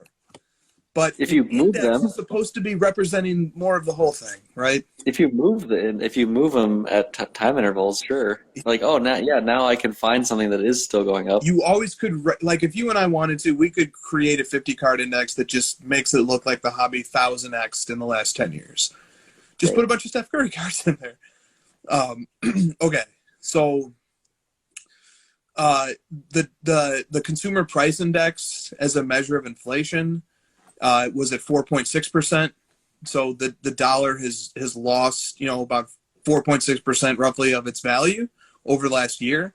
So just holding cash would have done so much better than owning real estate, definitely than owning crypto, definitely than owning cards that are in the CL50. That's just been the state of things for the last year. It just is. It's not, and like in cards, I can get tunnel vision because it's the market that I think about 99% of the time. But it's not, yes, but it's not just cards. It's across multiple categories. And then it's to the credit of cards that, MJ's index is up 12% over the last year. Mahomes' index is up like 95%. Brady's is up something like 70%. Mickey Mantle is up. Babe Ruth is up. Both of those guys are up like 100, 120%. The whole categories of football and baseball are up like 100%. So you can find big areas of the hobby that are doing quite well. But as a whole, like, markets are not doing well right now. And they haven't been over the last year. Just is what it is. Well, you gave all the data. You recapped it thank you. The reason I brought it up was I'm just going to keep buying more fucking cards. Like, the more it goes down, the more I sense it's going down, because I know so much about, like, what cards I feel are good long-term holds and good in terms of rarity and market cap and everything, and all those like different factors. I'm just going to keep buying stuff. This is the most I've bought in the last year. It sure is. It sure is, dude. You've had a lot of mail days over the last month. Just because I feel like I know what this stuff can be and where it potentially should be and could be or whatever. Mm-hmm. Like, dude, if I'm buying this stuff for $4,000 and $5,000 that was $25,000 a year ago, mm-hmm. for example, hell yeah. Because guess what? Like, it's negative, and it's probably going to be down for another year, to be quite honest with you. Like, this like depression or this bear market or whatever you want to call that. Mm-hmm. That stuff usually generally lasts like a year or two or potentially longer, and then it always recovers. Like, people are just gonna, okay, now I have more money. It only is doing this, in my opinion, because it got so effing hot. Mm-hmm. Like, everyone, there's way too many millionaires. Everyone was getting rich off of no skill. Just people are just being millionaires just because they exist. Way too much of that going on, and that shit's correcting. Yeah. And there's going to be a couple years of correcting on that, and then, it'll go back up. Definitely. Very sober but realistic take. There is something to be said for cards bucking the general trend, and that not happening this time around. At least not lately. So when the pandemic set in and the Dow lost 30% of its value in a month, cards went berserk. That they experienced one of the greatest bull runs in the history of cards was in the spring of 2020. In the history of cards, to my knowledge, that I can empirically show. So, like, for example, I don't know if there was some great bull run in 1943 that I'm just not aware of. But where it went from 40 cents to 90 cents. yeah. But, like, the spring of 2020, against all odds, when all markets were panicking, and going straight down to catastrophe levels, like God, imagine having a retirement fund based on, a popular Dow Jones style index and it going from, being worth, just use really easy round numbers, $100,000 to $60,000 in a month. That literally happened in the spring of 2020. Meanwhile, the card industry was growing by multiples month over month. That happened. So, I don't know what that portends for a sustained economic downturn that could happen over the next year or two. I don't know how cards respond to something like that. We're always in uncharted territory when it comes to cards. So we have a whole new buyer base in cards alongside the traditional one. Not really sure how that plays out. Buckle in, people. Buckle in. We've been in a bull market for 12 years. Mm-hmm. It's like, this might get ugly. Yeah. Yep. It very well could. And if nothing else, I think it's going to be more efficient for a period of time.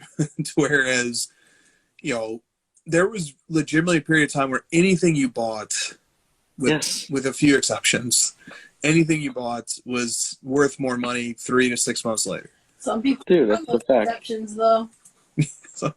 Some people did find those exceptions. There's a lot of big brains during that time. A lot of content creators getting real excited. I said to you today, watch out for content creators to start shifting their content into the biggest mistakes I made this year and, giveaways and, shifting away from like making money and being all excited into some of the negative stuff. Yeah. And what happens is this is happening in crypto. It's happening in sports cards. What happens is people stop investing in the underlying asset at an institutional level, and they start investing in building companies to serve the asset. So in crypto, you have all these marketplaces springing up. They're sponsoring stadiums. They're displaying and flaunting the obscene wealth that they've generated over the last few years. In cards, we have so much money right now flowing into building up businesses that are questionably serving needs that may or may not even exist. Nobody's buying the cards who are like the investment money that's institutional scale or aspires to be institutional scale is coming in, is being poured into building business infrastructure that serves the community rather than just buying the underlying asset.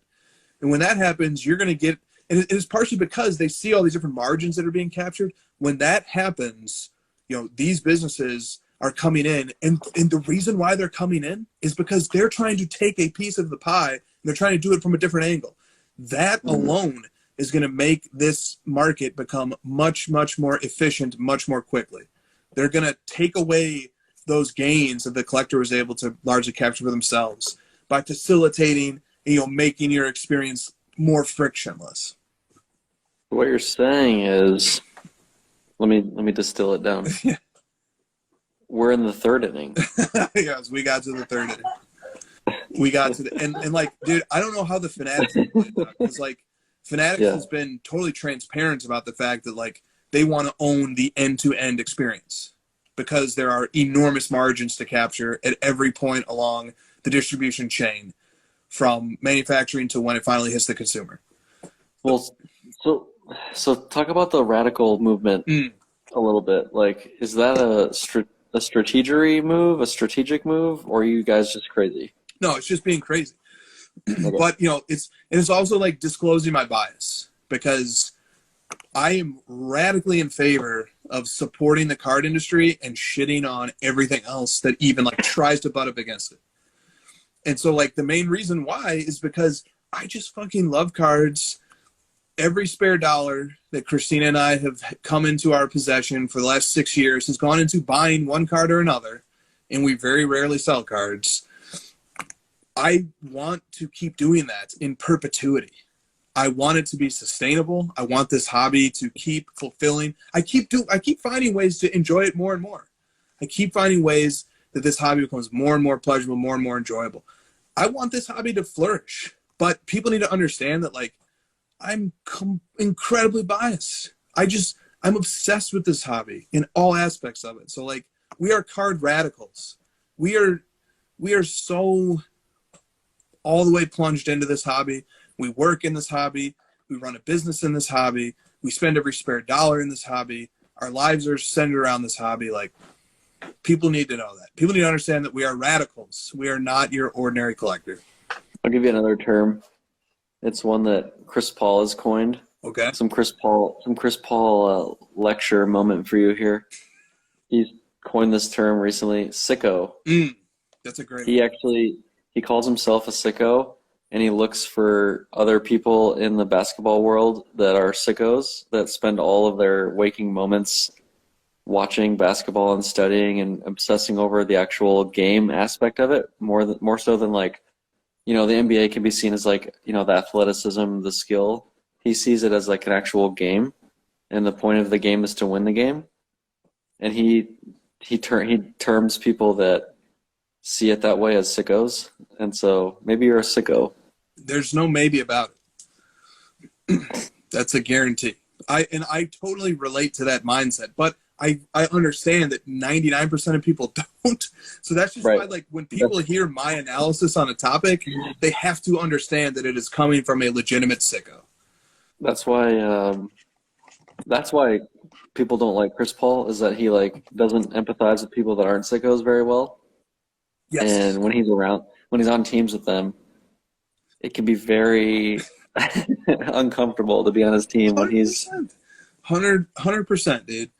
100%. Like, dude, how much do you think NFT and crypto guys absolutely hate? Like, dude, I have to block people on Instagram who just get so fucking pissed when,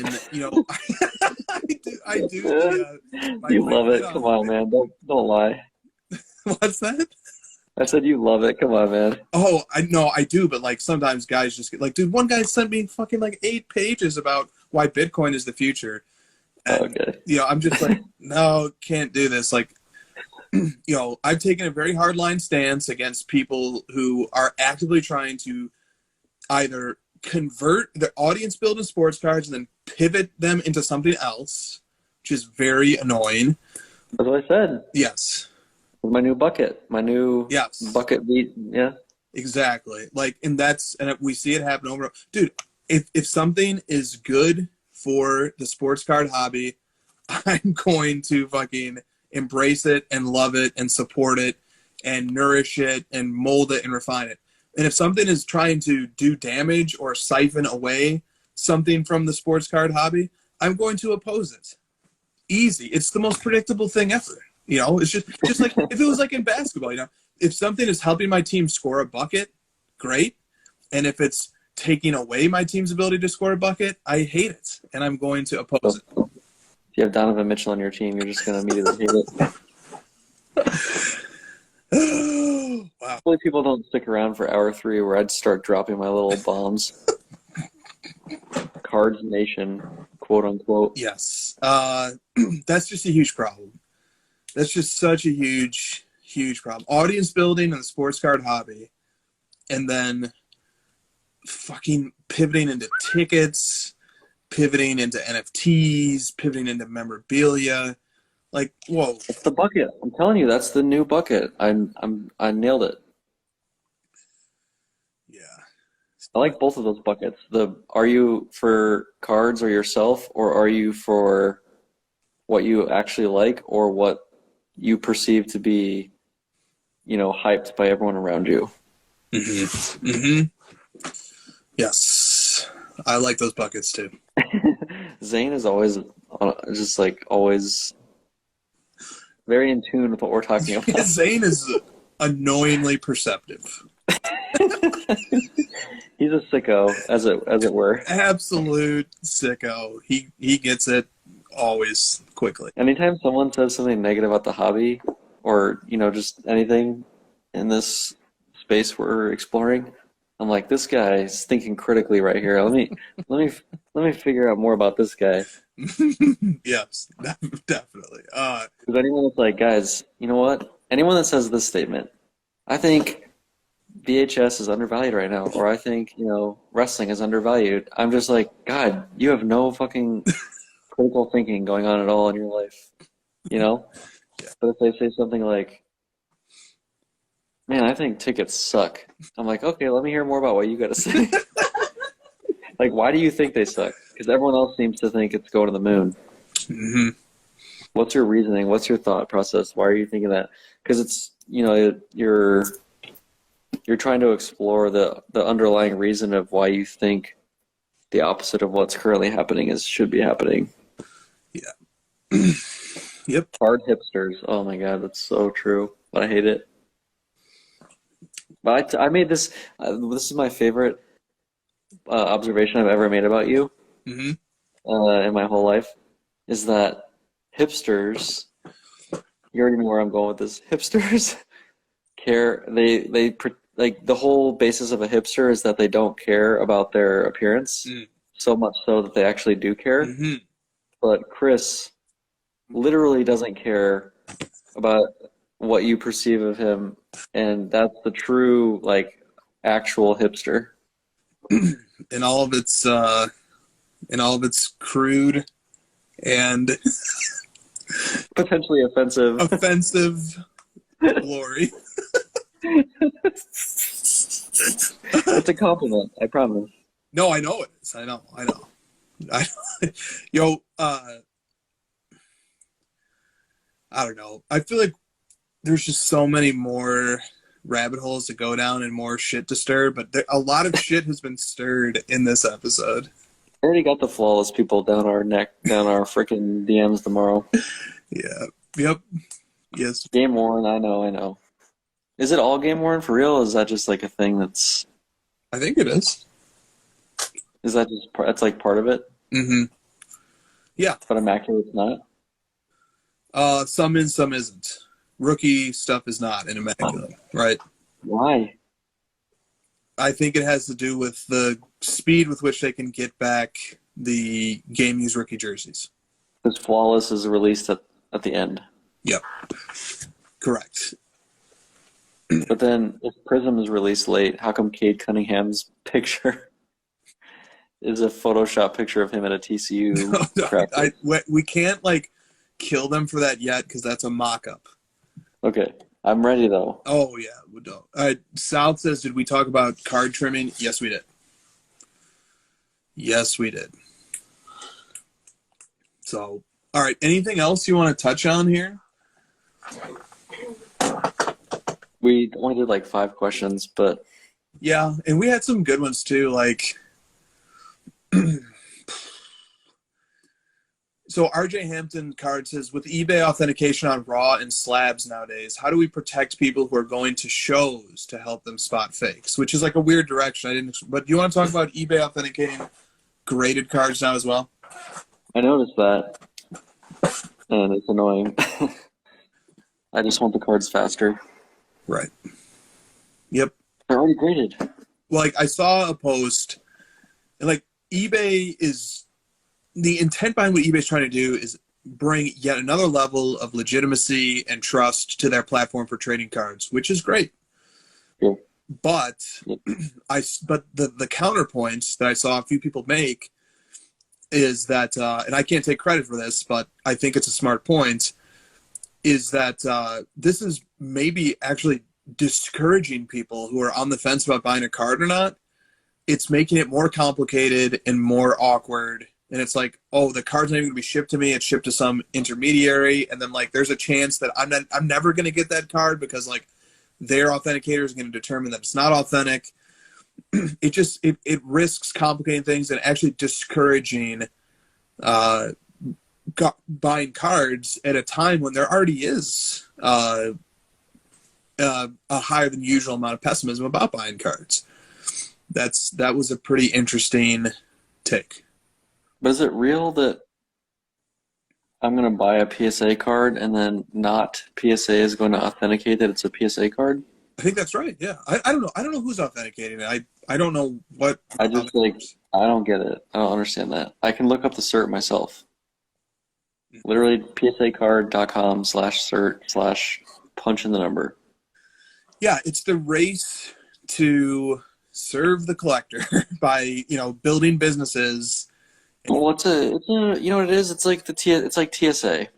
like, this isn't actually saving lives. It's just this extra layer of good feelings of protection that some other horrible person isn't going to, do something bad. It's a fake layer of protection. Yeah. Yep. And look, I mean, at every corner in which the collector once had the edge, there will be a business that springs up to try and serve that need for them and capture the game. Brutal. Mm-hmm. Just brutal. Yeah. Yeah. Okay. So, but, the upside is hopefully PSA's authentication process does prevent people from getting burned by buying fake cards and or fake slabs. That's the optimal outcome that they're aiming for. So, here's another, so Mike Pinkerton 50 says, for a newbie, what's the best process for sending in cards to be graded? How do you prepare them? I'm like, dude, I've done this bit already, so I'll just make it very brief. I once tried to explain a few months ago. I tried to explain to somebody how to send in cards for grading, and it was so convoluted. It was really, you have to have a membership to this thing, and then you have to, get in a queue, and then you have to wait for this. And I was like, damn, this is complicated. This is ridiculous. This isn't actually serving the collector. Yeah, I barely know how to do it, and I'm a collector. Yeah, I mean, honestly, go to psacard.com and create an account and submit yourself. I have noticed though that submitting yourself has been better lately than the group sub stuff. I don't have much more to add to it. Yeah. Okay. Good. I have not submitted a card for grading in quite a while. You, sir, are not even real. Still waiting. Still waiting on 1,500 cards to come back. It's been 18 months. I have no fancy rebuttal to that. Yeah. Okay. Mostly. We're just collecting BGS 9.5 sets now.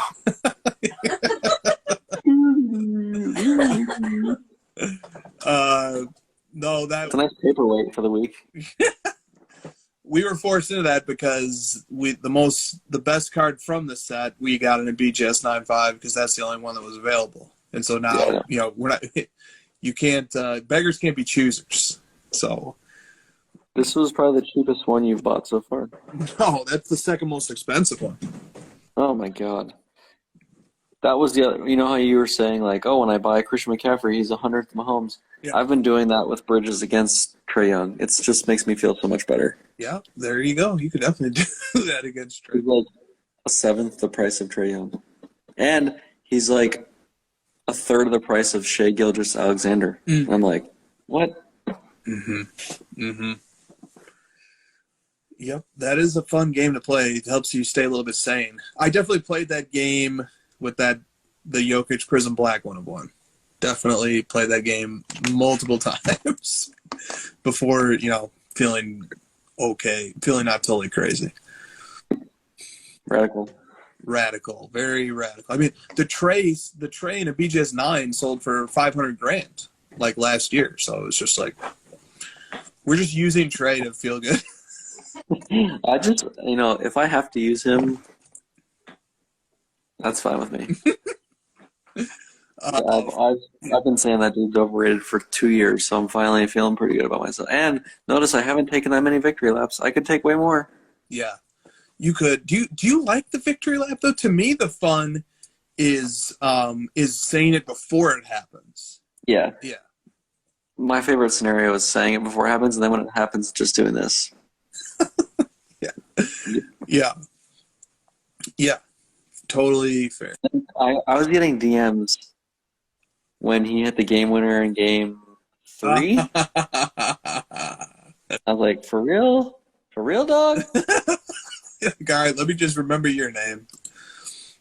It's like, wow, you're just the flower in the, dumpster guy, I guess. One fucking good play out of a billion. Sure. Dude, the metaphor of Trae's game winner in a gentleman's sweep being a flower in a dumpster is fucking kind of fantastic. Especially we like the trash metaphor. I had it's a good one. The flower in the dumpster. You like that? That's how I feel about my Le'Veon Bell collection. Wait, Le'Veon Bell's the flower, or I don't know. I don't know. I really don't know.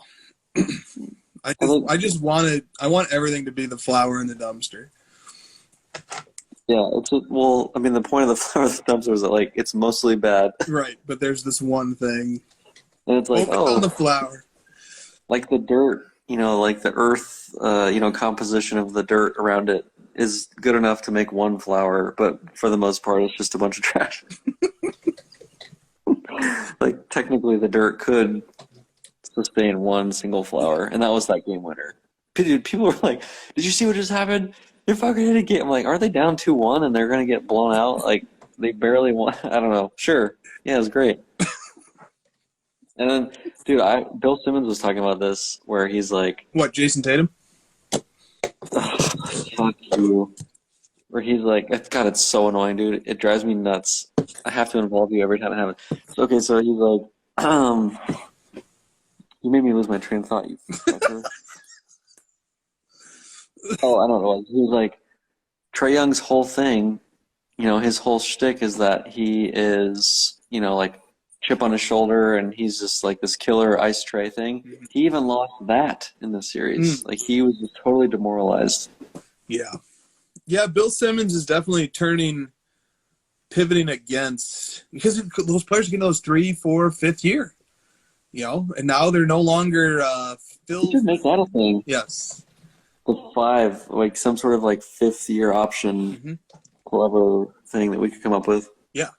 Oh yeah. It's happening. That's true. Yeah, it's. I could be so much meaner. I'm not though. No. I mean, dude, his round 1 was astonishingly bad.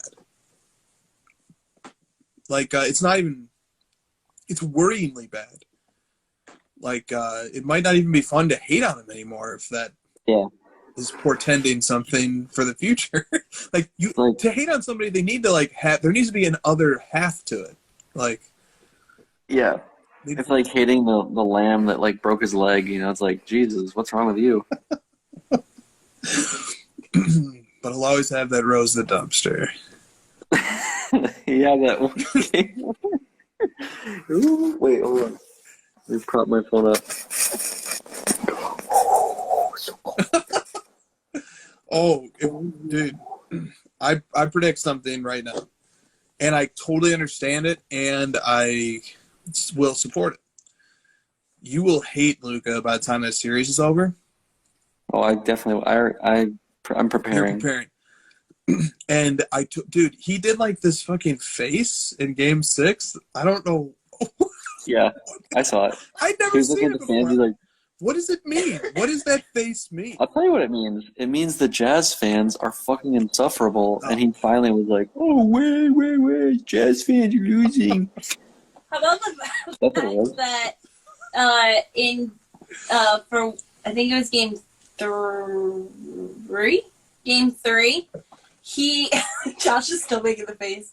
For game 3, I don't even know how to make them. For game 3, Luka took one of the yellow shirts off of the first row and signed the back of it with love from Luka, and then put it back, and it was like the Go Jazz T-shirt. Yeah. We're not so different, you and I, Chris. Chris Paul is pretty insufferable. He was kicking Alvarado on the balls just randomly. That would be less worrisome if he did not have a long history of striking the crotch.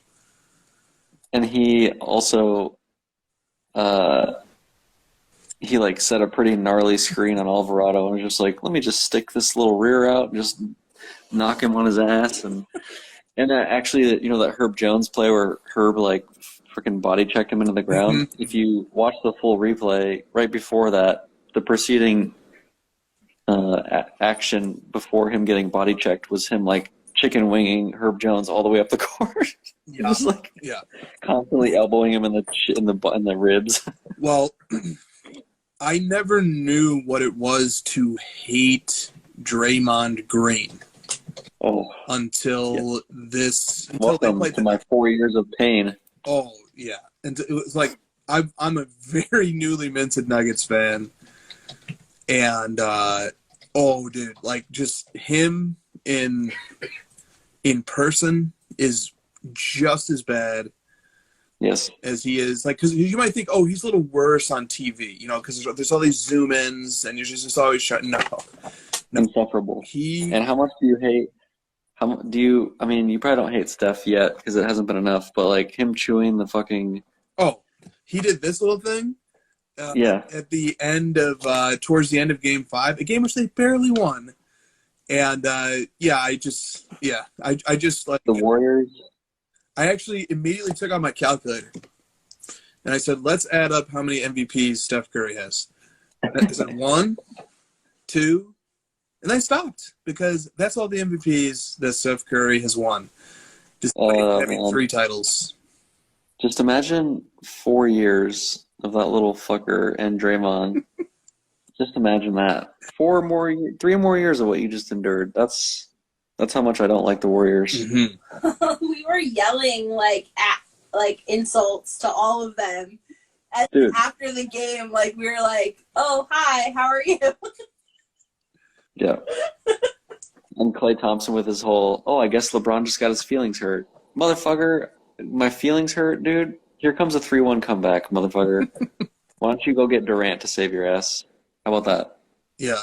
And Luka is a guy who's constantly working the refs and gets a lot of technicals. Draymond puts him to shame, but he doesn't get technicals. Oh my god, it was awful. What? Like, why is he not? He's putting his hands all over the ref. He's gesturing at the ref. Why is he not getting technicals? Dude. Yeah, as much as I'm gonna hate Luka, because I'm gonna for the 7-game series, you're gonna hate Chris Paul. Yeah. I don't know. Chris Paul doesn't bother me that much, honestly. But I don't know. I'll keep my mind open to it. Luka in the nuts, I might have a problem with Chris Dude, Paul. he just randomly is like, I'm kicking you in the balls today. He also chicken wings everybody. He just he gets real because he's smaller, so he eventually has to start doing little extra things to. Mm-hmm. When he's in the scuffles and he just starts elbowing people in the ribs. Yep. Yeah. No, that'll be annoying. It's gonna be awesome. Booker's gonna annoy you too. Booker already annoys me. Because he always screams at everyone. I'm coming in already to hate Devin Booker. I don't understand why people can't call him Devin. Because Drake made a song about him where he says, "I'm wet like a book." So now people want to play into that Booker thing. Book. No, I saw an interview and some media woman called him Devin, and he was like, "That's not my name. It's Booker or D-Book." I just told you why. I'm pretty sure that's your name. No, I know. I just told you why. He really played into that whole Drake song. Christina will hate somebody for the most obscure, unrelated reason. Yeah. She'll she's the least justified hater ever. If I'm going to hate on somebody, I'm going to come up with a good justification, make sure it checks out. Christina will hate somebody for a reason that doesn't even pass the smell test. I like Earl better. I don't want you to justify it. That just makes me hate you more. Yeah, exactly. I have to do it. I don't. It's just something about if I'm going to hate on something, my brain won't let me hate on something if there's not a rock solid logic behind it. That's worse. I don't think so. I think hating is an art, and it needs to be done. People need to hate with pride. I'm more creative with my hate, okay? I disagree. I'm with Christy on this one. I got my reasons. Don't worry about it. I'm trying to think of another Mavs player I'm going to hate, and I'm struggling. Oh, here. Maxey. No. When he blocks some shots. You will hate Dorian Finney-Smith. I think it's Powell. Who? Powell? Powell. Yeah, you'll hate Powell because you will be amazed at how he'll get hit in the face 8 times per game. That's the stuff where I'm like, come on. Yeah, it's Powell. He throws himself around too. Like he's just like he's not coordinated very well. Yeah. Yeah, it's Powell. Yeah. And then he'll grab his face every time. Luka. I'm gonna have so much criticism for Luka next Friday. I don't even know what it is yet, but it's gonna be there. Bring it on, but don't bring any logic. We don't want that. Just No, you're right. I won't. just hate without reason. I will. Or do you have reason? Thank you. Yeah. I will. The more logic you bring to this show, the less I want to bring my own. And things will always be balanced. You won't hate Boban. No, because No, I won't. I'm also not going to hate Frank Ntilikina. You will not hate Frank Ntilikina. You're gonna hate Brunson if he makes a shot. You know who you won't hate? You won't hate Kidd. Kidd is the least offensive opposing team coach you'll ever see. You won't hate Monty then. He just stands there with his hands in his pockets. He does nothing. You won't hate Monty then. He's so quiet. Yeah. No, You're going to hate Crowder. Already hate Crowder. Yeah, I already hate I don't even need to be Crowder. on the team opposing Crowder to hate Crowder. Yeah. There's literally T-shirts that say "fuck Drake Crowder." Like, there's precedents here. You're gonna hate Booker. You're gonna hate Paul. That's it. Yeah, definitely on the Booker hate train. Cam Johnson. What? I don't like his face. So okay, okay. Oh wait, hold You know what? on. Hold What the fuck, dude? That's just. I just had to listen to you give me some stupid reason about. You have to have logic. That is the dumbest thing. So I can't not like Devin Booker because he doesn't. I'm hearing logic go flow by from his first people name. who don't practice it. This is strange. Cam Johnson is a sweetheart. There's no way. All right, you just tell me. All right, you just tell me. I'm just gonna put a picture, and you tell me if this face, Bad. Oh, fuck you. I have a great picture ready to pull up here. It's just a trash can, you dummy. Oh, I did. Sorry. I did think about that, but it's not. Okay, you tell me. Yeah, That I love that guy. I love that guy. Yeah. Okay. Well. It's like me showing you a picture of fucking like Spencer Dinwiddie and being like, I hate this guy, and you're like, what? What is there to hate? Some people That's just very superficial of you.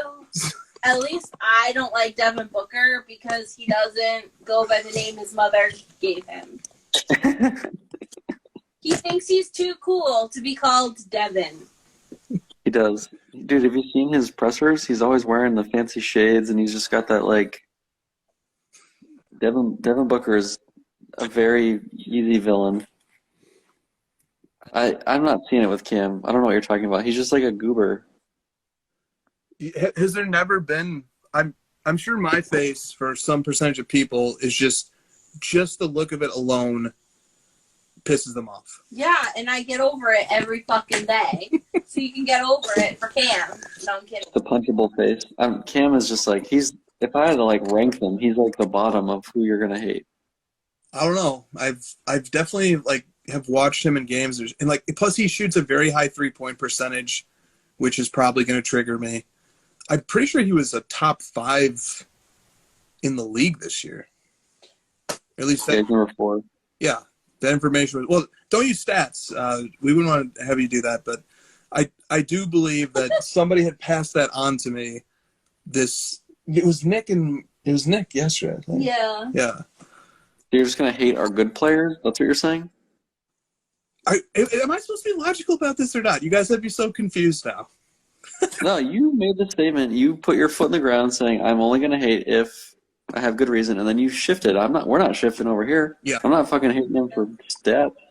Well, look, you know, I don't know when logic and reason is going to be persuasive or not, but I'll try to use it here. So it will annoy me when a guy is scoring a lot of points and potentially beating the team that I'll be rooting for. Then you're gonna hate Chris Paul and Devin Booker. I don't. Not if we get Game 5 Chris Paul. If we get Game 6 or 3 or 1 Chris Paul, then yes. Game 5 Chris Paul, I love that guy. I would love to see more and more of that guy. Game 5, Chris Paul had 22 points and 10 assists. Oh, which... I think in Game 4 where he had 4 points. Yes, the 4-point Chris Paul. I will love that guy. Be a big fan of that guy. When Cameron Johnson is raining down threes at a top 5 rate, I will be not loving that guy. So you are just a regular fan like everybody else. What else could I be? Well, I don't know. You're trying to like play this role of like, oh, I'm this like ultra fan who is so pure and I only follow the stats, and then all of a sudden you're like, I hate Cam Johnson because he's good. Like, yes. I mean, I you're supposed to be happy if the other team's beating you. I don't know. I'll see you in 2 weeks, guy. Just final thought here. How are you going to feel if the Mavs pull an impossible upset and take out the Suns? They're 3-1 dogs. I'm going to be fucking a miserable nightmare for a month. Only a month?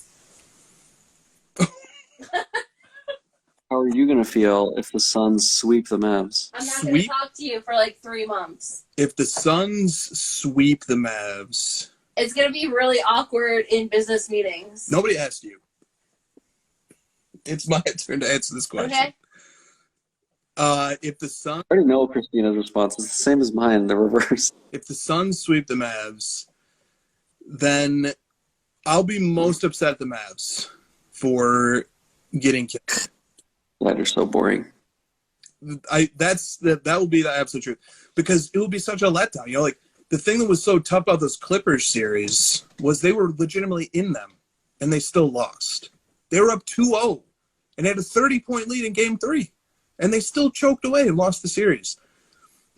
That sucks. If you get swept by a superior team, it's stupid to be futile. It's futile to be upset about that. Man, you're so rattled by the potential of getting swept that you said sweeped. We don't want to be swept or swept or anything of the sort. If it's 4-3 or something, that's when I'll be very upset at the Suns, because then it will be like luck was with them, and I hate that. I don't want luck or the bounce of the ball to determine the series. I want somebody to beat That's why I hate the outcome of Game 6. The Jazz should have won that game. They had higher shot quality. They had better looks. They blew a wide open 3 to win. I hated that game. I was so pissed about that game. And Mavs fans are celebrating the game. I'm like, you guys didn't deserve to win that game. Oh man, I can't wait. Basketball is here. Yeah, I mean, and I'm like, honestly, I'm in the best position here. You have the worst position. Your team is favored 3-1. If you guys lose, you live in shame. You live in absolute shame. If the Mavs lose, it was what was supposed to happen. If they win, David beats Goliath. So I don't envy your role here. You're so dramatic. The 4 seed is David and Goliath. Come on, man.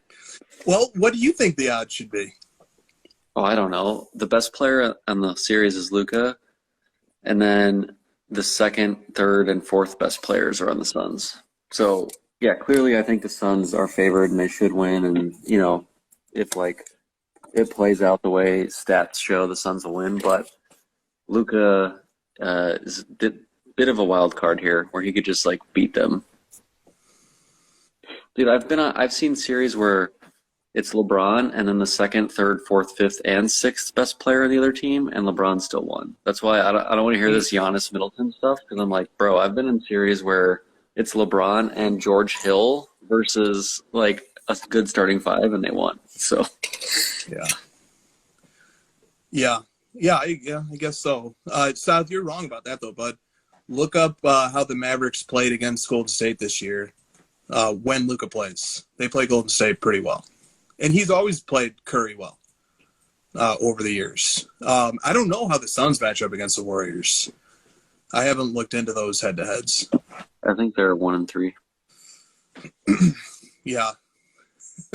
But that is what's going to happen as well, is that after the series is over, we will unite forces behind whichever team next takes on Golden State. And also, like, Mavs fans also were very upset at me for rallying behind the Clippers last year. But once a team beats my team, I would like for that team to win it all. Correct. I will be rooting vociferously for the Warriors to get swept by the Mavs. Yeah. Yes, definitely. All right. We have that to look forward to. We do. And South is calling a shot right now. The Dallas in the playoffs will get waxed by the Warriors. So they're the shots. Look, I'm dealing with this Dallas slander all fucking for the last 24 hours. Every podcast I turn on is about nothing but how Dallas is going to get killed against. Dude, they're the lowest seeded team left in the West. What do you expect?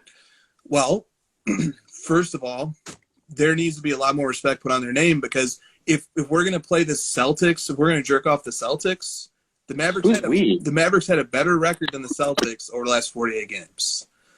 So, the whole argument for the Celtics, the Mavs have that same argument.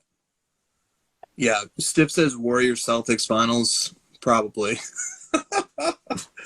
50 if it happens. Warriors win in 6 or less. You got it. We'll take that one. I agree, dude. The Warriors do have a lot of experience. The Warriors have a lot of experience. And yeah, we got that. We got a new bet on the books between myself and South. All right. South says Warriors in 6 or less.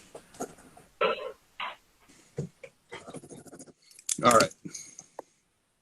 Dude, I'm gonna start going into this argument because I'm petty. Your mom has a lot of experience. That's my response. You guys want to start bringing people start coming into my DMs with illogical stuff? You know what? Your mom. Little do they know they're just playing right into your head. Someone was like, CP3, he's dirty. I'm like, your mom's dirty. Josh is like, you guys thought that I was gonna go. This is what I want. This is where I thrive. Dude, come play in the mud with me and see how it goes for you. It's not gonna go well. I'll get real muddy. Like your mom. Josh is like, yeah. Little do you guys know. You think you're trolling me? I only did this to troll you guys back when you guys. Oh wow, the Mavs are winning. Guess what? Your mom thinks that Dinwiddie's a better player than Mikal Bridges. Okay, all right. I can't wait for Reggie Miller to just slob the knob of the Mavs. Dude, Reggie Miller was like actively rooting for the Pelicans. Yeah, that is Reggie so Miller annoying does when not that happens. like the Mavs, though. They're not going to give that series to Reggie Miller. They will. Kevin Harlan, Reggie Miller, calling it now. Oh, well, if they do, Reggie's going to... Dude, Reggie Miller's the guy who, like, single-handedly launched the narrative in the mainstream that Luka's fat and out of shape. Dude, he's the worst, man. Yeah, he was the guy who was slandering Karl Anthony Towns during the three-point competition. He was like, oh, this guy's trash. I don't remember exactly what it was, but it pissed me off. It triggered me. And then I went and looked up, like, their career three-point percentages, and they're very close to each other, and Towns is on a much higher volume. Dude, Reggie Miller is just really riding that high of that Knicks thing. And I'm like, other than that Knicks thing, dude, you're the most overrated player in the top 75 by a mile. Dude, Reggie. There will be Reggie Miller collectors in your inbox, and mine as well. Bring it on, dude. Look at his stats. He's the most overrated in the top 75 by a mile. People are like afraid to touch him on the three-point shooting, and I'm like, he's not that good. Should we just look this up real quick? Do it. Oh, one finals appearance. Good job, Reggie. Dude, he was was like, oh, Herb Jones, oh, Jose Alvarado is making Paul look silly. I'm like, dude, bring it on, Reggie Miller. I will be very impressed if he can properly pronounce names of the Mavericks players. Actively shitting on Ben Simmons in the middle of their series. I didn't even know he was in the league that long. I thought he blew out his knee and he was only in for 2 or 3 years. This is Christina's way of hating. No, I hate his takes so much that I actively ignore information about him. We might want to do some research on Reggie Miller's mom, because the mom jokes are coming. All right, Reggie Miller's career 3-point percentage, 39.5 on 4.7 attempts per game. On threes? On threes. It's pretty good. Oh, I mean, it's very good. It's very good. But, in the era of the three-point shooter, it just puts him in an unfortunate position because Karl-Anthony Towns shoots 39.7% for his career on 4.1 attempts per game. Where does Reggie Miller rank on the all-time scoring list? In terms of just total points scored? Yep. Let's see. I'm more of a per-game guy. I know you are. I don't care about that. I asked you a question. Let's see. Career points. I'm more of a per 100 possessions VORP kind of guy. All right, so there's Kareem way out in front. Not way out in front, you fucker. He's one season out in front. He's way out in front of Jordan. All right, Reggie Miller is, wow, this is crazy. He's tied for 25th. He's tied with Rick Barry for 25th with 25,279 total points. That's the case for him staying in the top 75. Yeah. It's a lot of points. Definitely a lot of points. A lot of points for a guy that thinks Jose Alvarado is better than Chris Paul.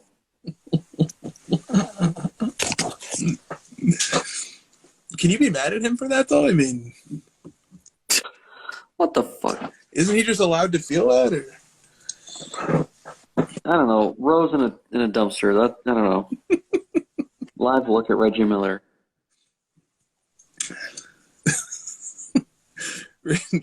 Reggie Miller's the dumpster, and Kevin Harlan's the rose.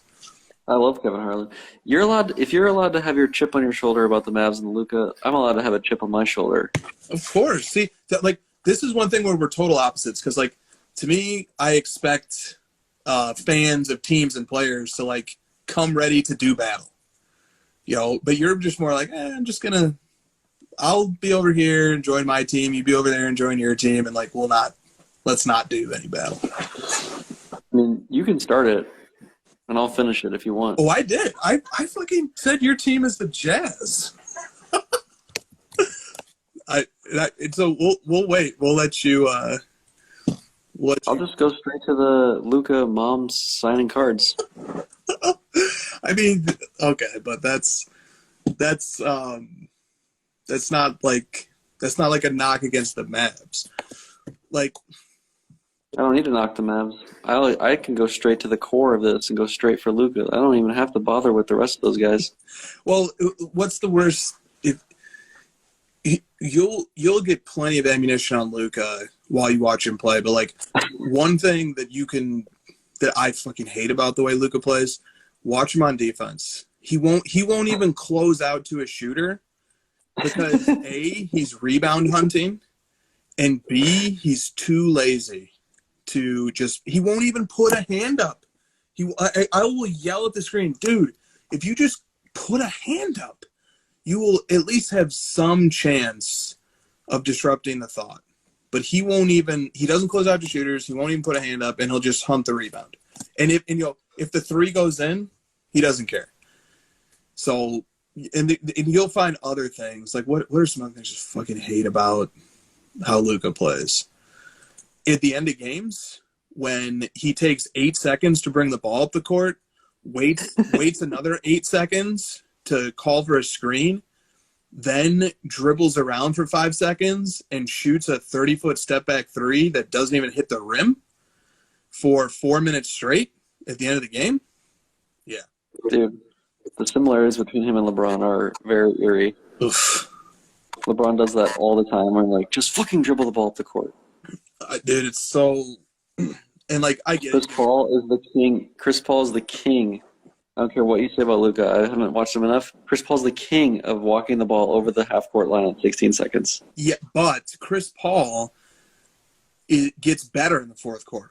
Chris Paul runs plays and gets to his spots on the floor at the best, most highest efficient clip in the fourth quarter. Luka's the opposite. He will waste all of his gas and ammunition in the first 3 quarters, and then by the time it's in the fourth quarter, he can like barely loaf his way up the floor. And it's if you guys don't, so dejecting. If the two of you both don't text me at some point about Chris Paul and 8-second violations, I will eat my hat. What's some other things? Because he literally is crossing the line as it goes from 16 to 15. And you're like, wait, it's already 8 seconds. And it's like, well, technically the rule is that it's got to go to 15.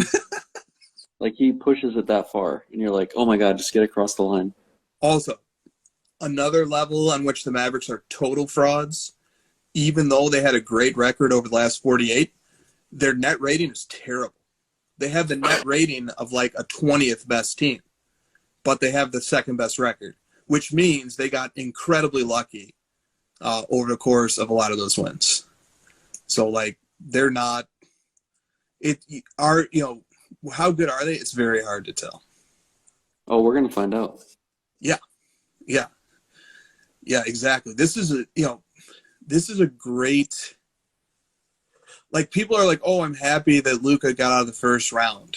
Yeah, which is – Did you see his post on that? No, I didn't. Sarcastic fucking – oh, I'll send it to you after. Which is great. Yeah, great. You got out of the first round. You won a series that you were favored to win. Like, so what? You need to win a series that, shows that you have the capability to beat a team and actually compete, on a compete. But I thought the Suns were the Jazz. So hold on a second. So you said that they should have beat the Jazz, but now that they're playing the Jazz again, they shouldn't beat the Jazz? I'm confused. No, they're not playing the Jazz again. Oh, but you said that they're the same team. Like, they have the same net rating and regular season stats. And They do. That doesn't mean that they're the same team, but those are true facts that are actual. And, like, look, this is – what's the best team that this Suns has faced? The Milwaukee Bucks in the title last year? Mm-hmm. And then what would be the second best? This Mavericks team is the second best team that this Suns have played. So, but Jokic is better than Luka. Jokic is better than Luka. Jokic is fucking. So then the Nuggets last year when they swept them. Oh, Jokic is better than Luka. The Nuggets are not better than Mavericks. The Nuggets. They had MPJ. They had MPJ and Aaron Gordon. Yeah, but they're not. That team is not better than that team would get beat by these Mavericks pretty easily. But, to Jokic's credit, you want a really spicy take? Jokic has beaten a better team than Giannis ever has in the playoffs. The Jazz? No. The full health Clippers. He beat Kawhi, Paul George, etc. Giannis has never beaten a team that good. I thought Murray was the best player that year. He was in the first round, not in the second round. By the way, Murray was amazing. If you don't have Murray in the first round against the Jazz, you don't get out of the first round, which was a 3-1 comeback. But the second round, Jokic was by far the best player in that series. And so that kind of speaks to the randomness of basketball too. Like, Giannis gets a title that even against the Suns in the finals, Chris Paul's injured and Devin Booker has the mask and the injury too. Like, the Bucks, if the Bucks lose to Boston, like, in this round, What can we say about them? That's kind of what that was kind of my. I don't want to make that spicy take, but like if Giannis loses the series, I'm just sort of like, meh, you're just a guy.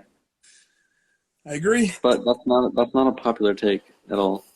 No, and it really sucks because Giannis, like you made a point that I hadn't thought of, which is a smart point, which is guys have done more with less, and if you want to be top 15 all time, just because you don't have Chris Middleton doesn't mean you get to lose 0-4. But you countered it with like not everyone's LeBron and Jordan. Well, You know, it's not. yeah, but people want Giannis to be LeBron and Jordan, so like. I mean, that's ridiculous. Come on, that's when it gets to a certain point where I have to start rooting against Giannis because people want to start making that point, and you force my hand. And that's the whole thing about Jordan fans rooting against LeBron is because enough people like Nick Wright try to make the case, and it's like, all right, well now I got to root against the guy. Thanks a lot. It's unfortunate. It's unfortunate. It's also the highest form of praise. True.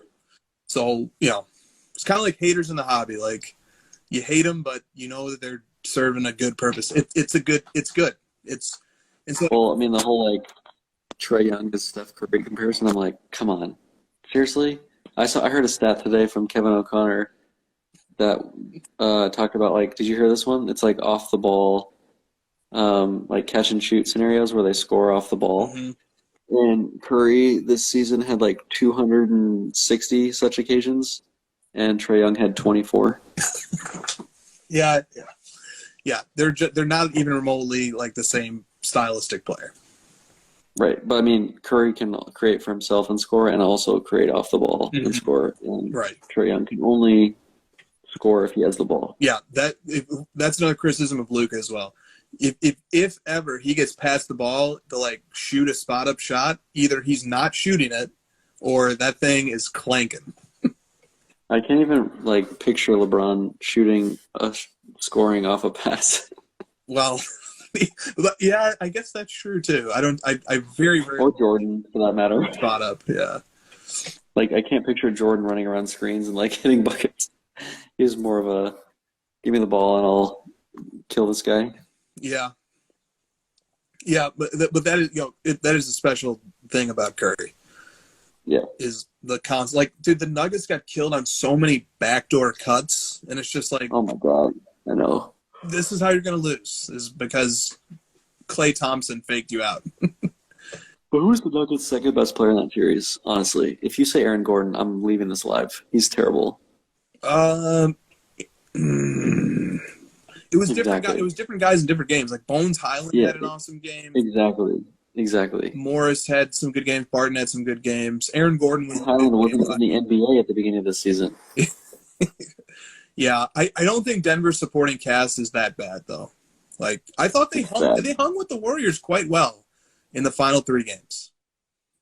That last game, the only reason it was close is because Jokic made like 7 straight baskets in the paint. But dude, that's what he does in the clutch, dude.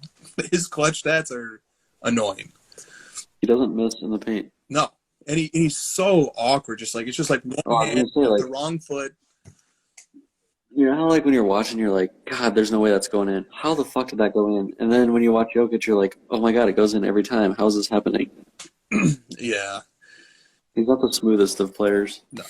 Plus, like, his 3-ball was so trash for the last, like, 2 months of the season plus the playoffs. And he missed a huge 3 that in the final game, like, that could have at least kept them in it. But, yeah, okay. All right. We've fucking 11-12, 12-1, 1-2. We've almost done a fucking 4-hour show. Yeah. I'll see you in 2 weeks, guy. Is that what we're doing? We taking off Friday? We're just taking off the crossover completely next week? Yeah. In moments of high stress and basketball and one of us wants to win, the other one wants them to lose situations, I'm not much of a talker. You're not going to have much to say? No, I'm more of a, like, complainer. We can complain with the best of them. I think. You guys were complaining when the Mavs were up 35. And I was like, That's what I'm you guys need to shut up. This thing is over. You were jinxing us the entire fucking time, dude. Yeah, and the lead went from 35 to like 28. I'm sorry. I jinxed that. Yeah, I think that's probably a good call. Just we'll take a break from the crossover for a week, and then regroup, and then unite forces behind the winning team to beat the Warriors in the Western Conference Finals. But if it's the Mavs that win, the uniting forces thing is going to be not enjoyable for you, but sure. Oh, because you're not like a great fan. Basically, you're more of like it's going to be like 2 weeks of like, yeah, unite forces. I get it. I don't care. Oh, I mean that. Yeah. I mean, don't. I don't know. Yeah, we'll have to see. I don't know. We'll see how I feel about the Suns after the series. It's not like I'm immediately going to be like, yay, go Mavs. It's going to take some time. Well, yeah. Yeah, no, that's, yeah. I was just trying to have a nice little generic, we'll reunite forces thing, but Josh, you are not having it. Nah. I'm going to be pissy for a while. Yeah. I mean, of course. All right. Stiff Arm says, wait 4 more minutes to go into hour 5. We're not going to do that. This is not the episode that goes into hour 5. It was rigged. South's right. Like, I'm immediately going to start blaming the refs before it even starts. The refs like Luka more. If anybody does have a case to blame the refs, especially if it fucking happens to be Scott Foster games, it would be a Suns fan. A CP3 fan in particular. 45-17 free throws. You tell me. Dude, I told you at the beginning of the show. From the perspective of probability theory, it's impossible that he would lose 15 straight playoff games refereed by Foster. Therefore, we need to find some other explanation. A cause. Therefore, you should be rooting for Scott Foster to be the primary referee of this series. Oh, dude, I will be throwing a party every time his name shows up on the... I didn't find out he was the ref until I showed up at the stadium for game 2, and I was like, why did I waste my money on this fucking game? Yeah. Fair enough. All right, see ya. There we go, Sal. All right, see you, buddy. See you guys in 2 weeks. We're reaching the top. A lot has changed since Card Ladder began. We started with 500 cards in our database, and now we have over 3 million cards and over 30 million sales. For anyone asking who is the best, we putting our hands up. With Card Ladder's sales history feature, we have virtually every card in our system. If the card you are looking for ever sold on one of these platforms, you can find it using Card Ladder's sales history, and you can add a card to your collection with just one click. My time, none of you people can tell me to stop. Plus, every card, no matter the last time it sold, has an estimated value that we calculated using our state-of-the-art player indexes. Unlike other apps, when you see Card Ladder's verified checkmark, that means a researcher personally vetted each and every sale. We know what it takes to be reaching the top. We know what you want, because Card Ladder was created by collectors for collectors. Know what it takes to be reaching the top. Join the innovators, not the imitators. Card Ladder 2.0, constantly innovating. Try it for free. See why Card Ladder is the industry leader in sports card data. We know what it takes to be reaching the top. Card Ladder 2.0.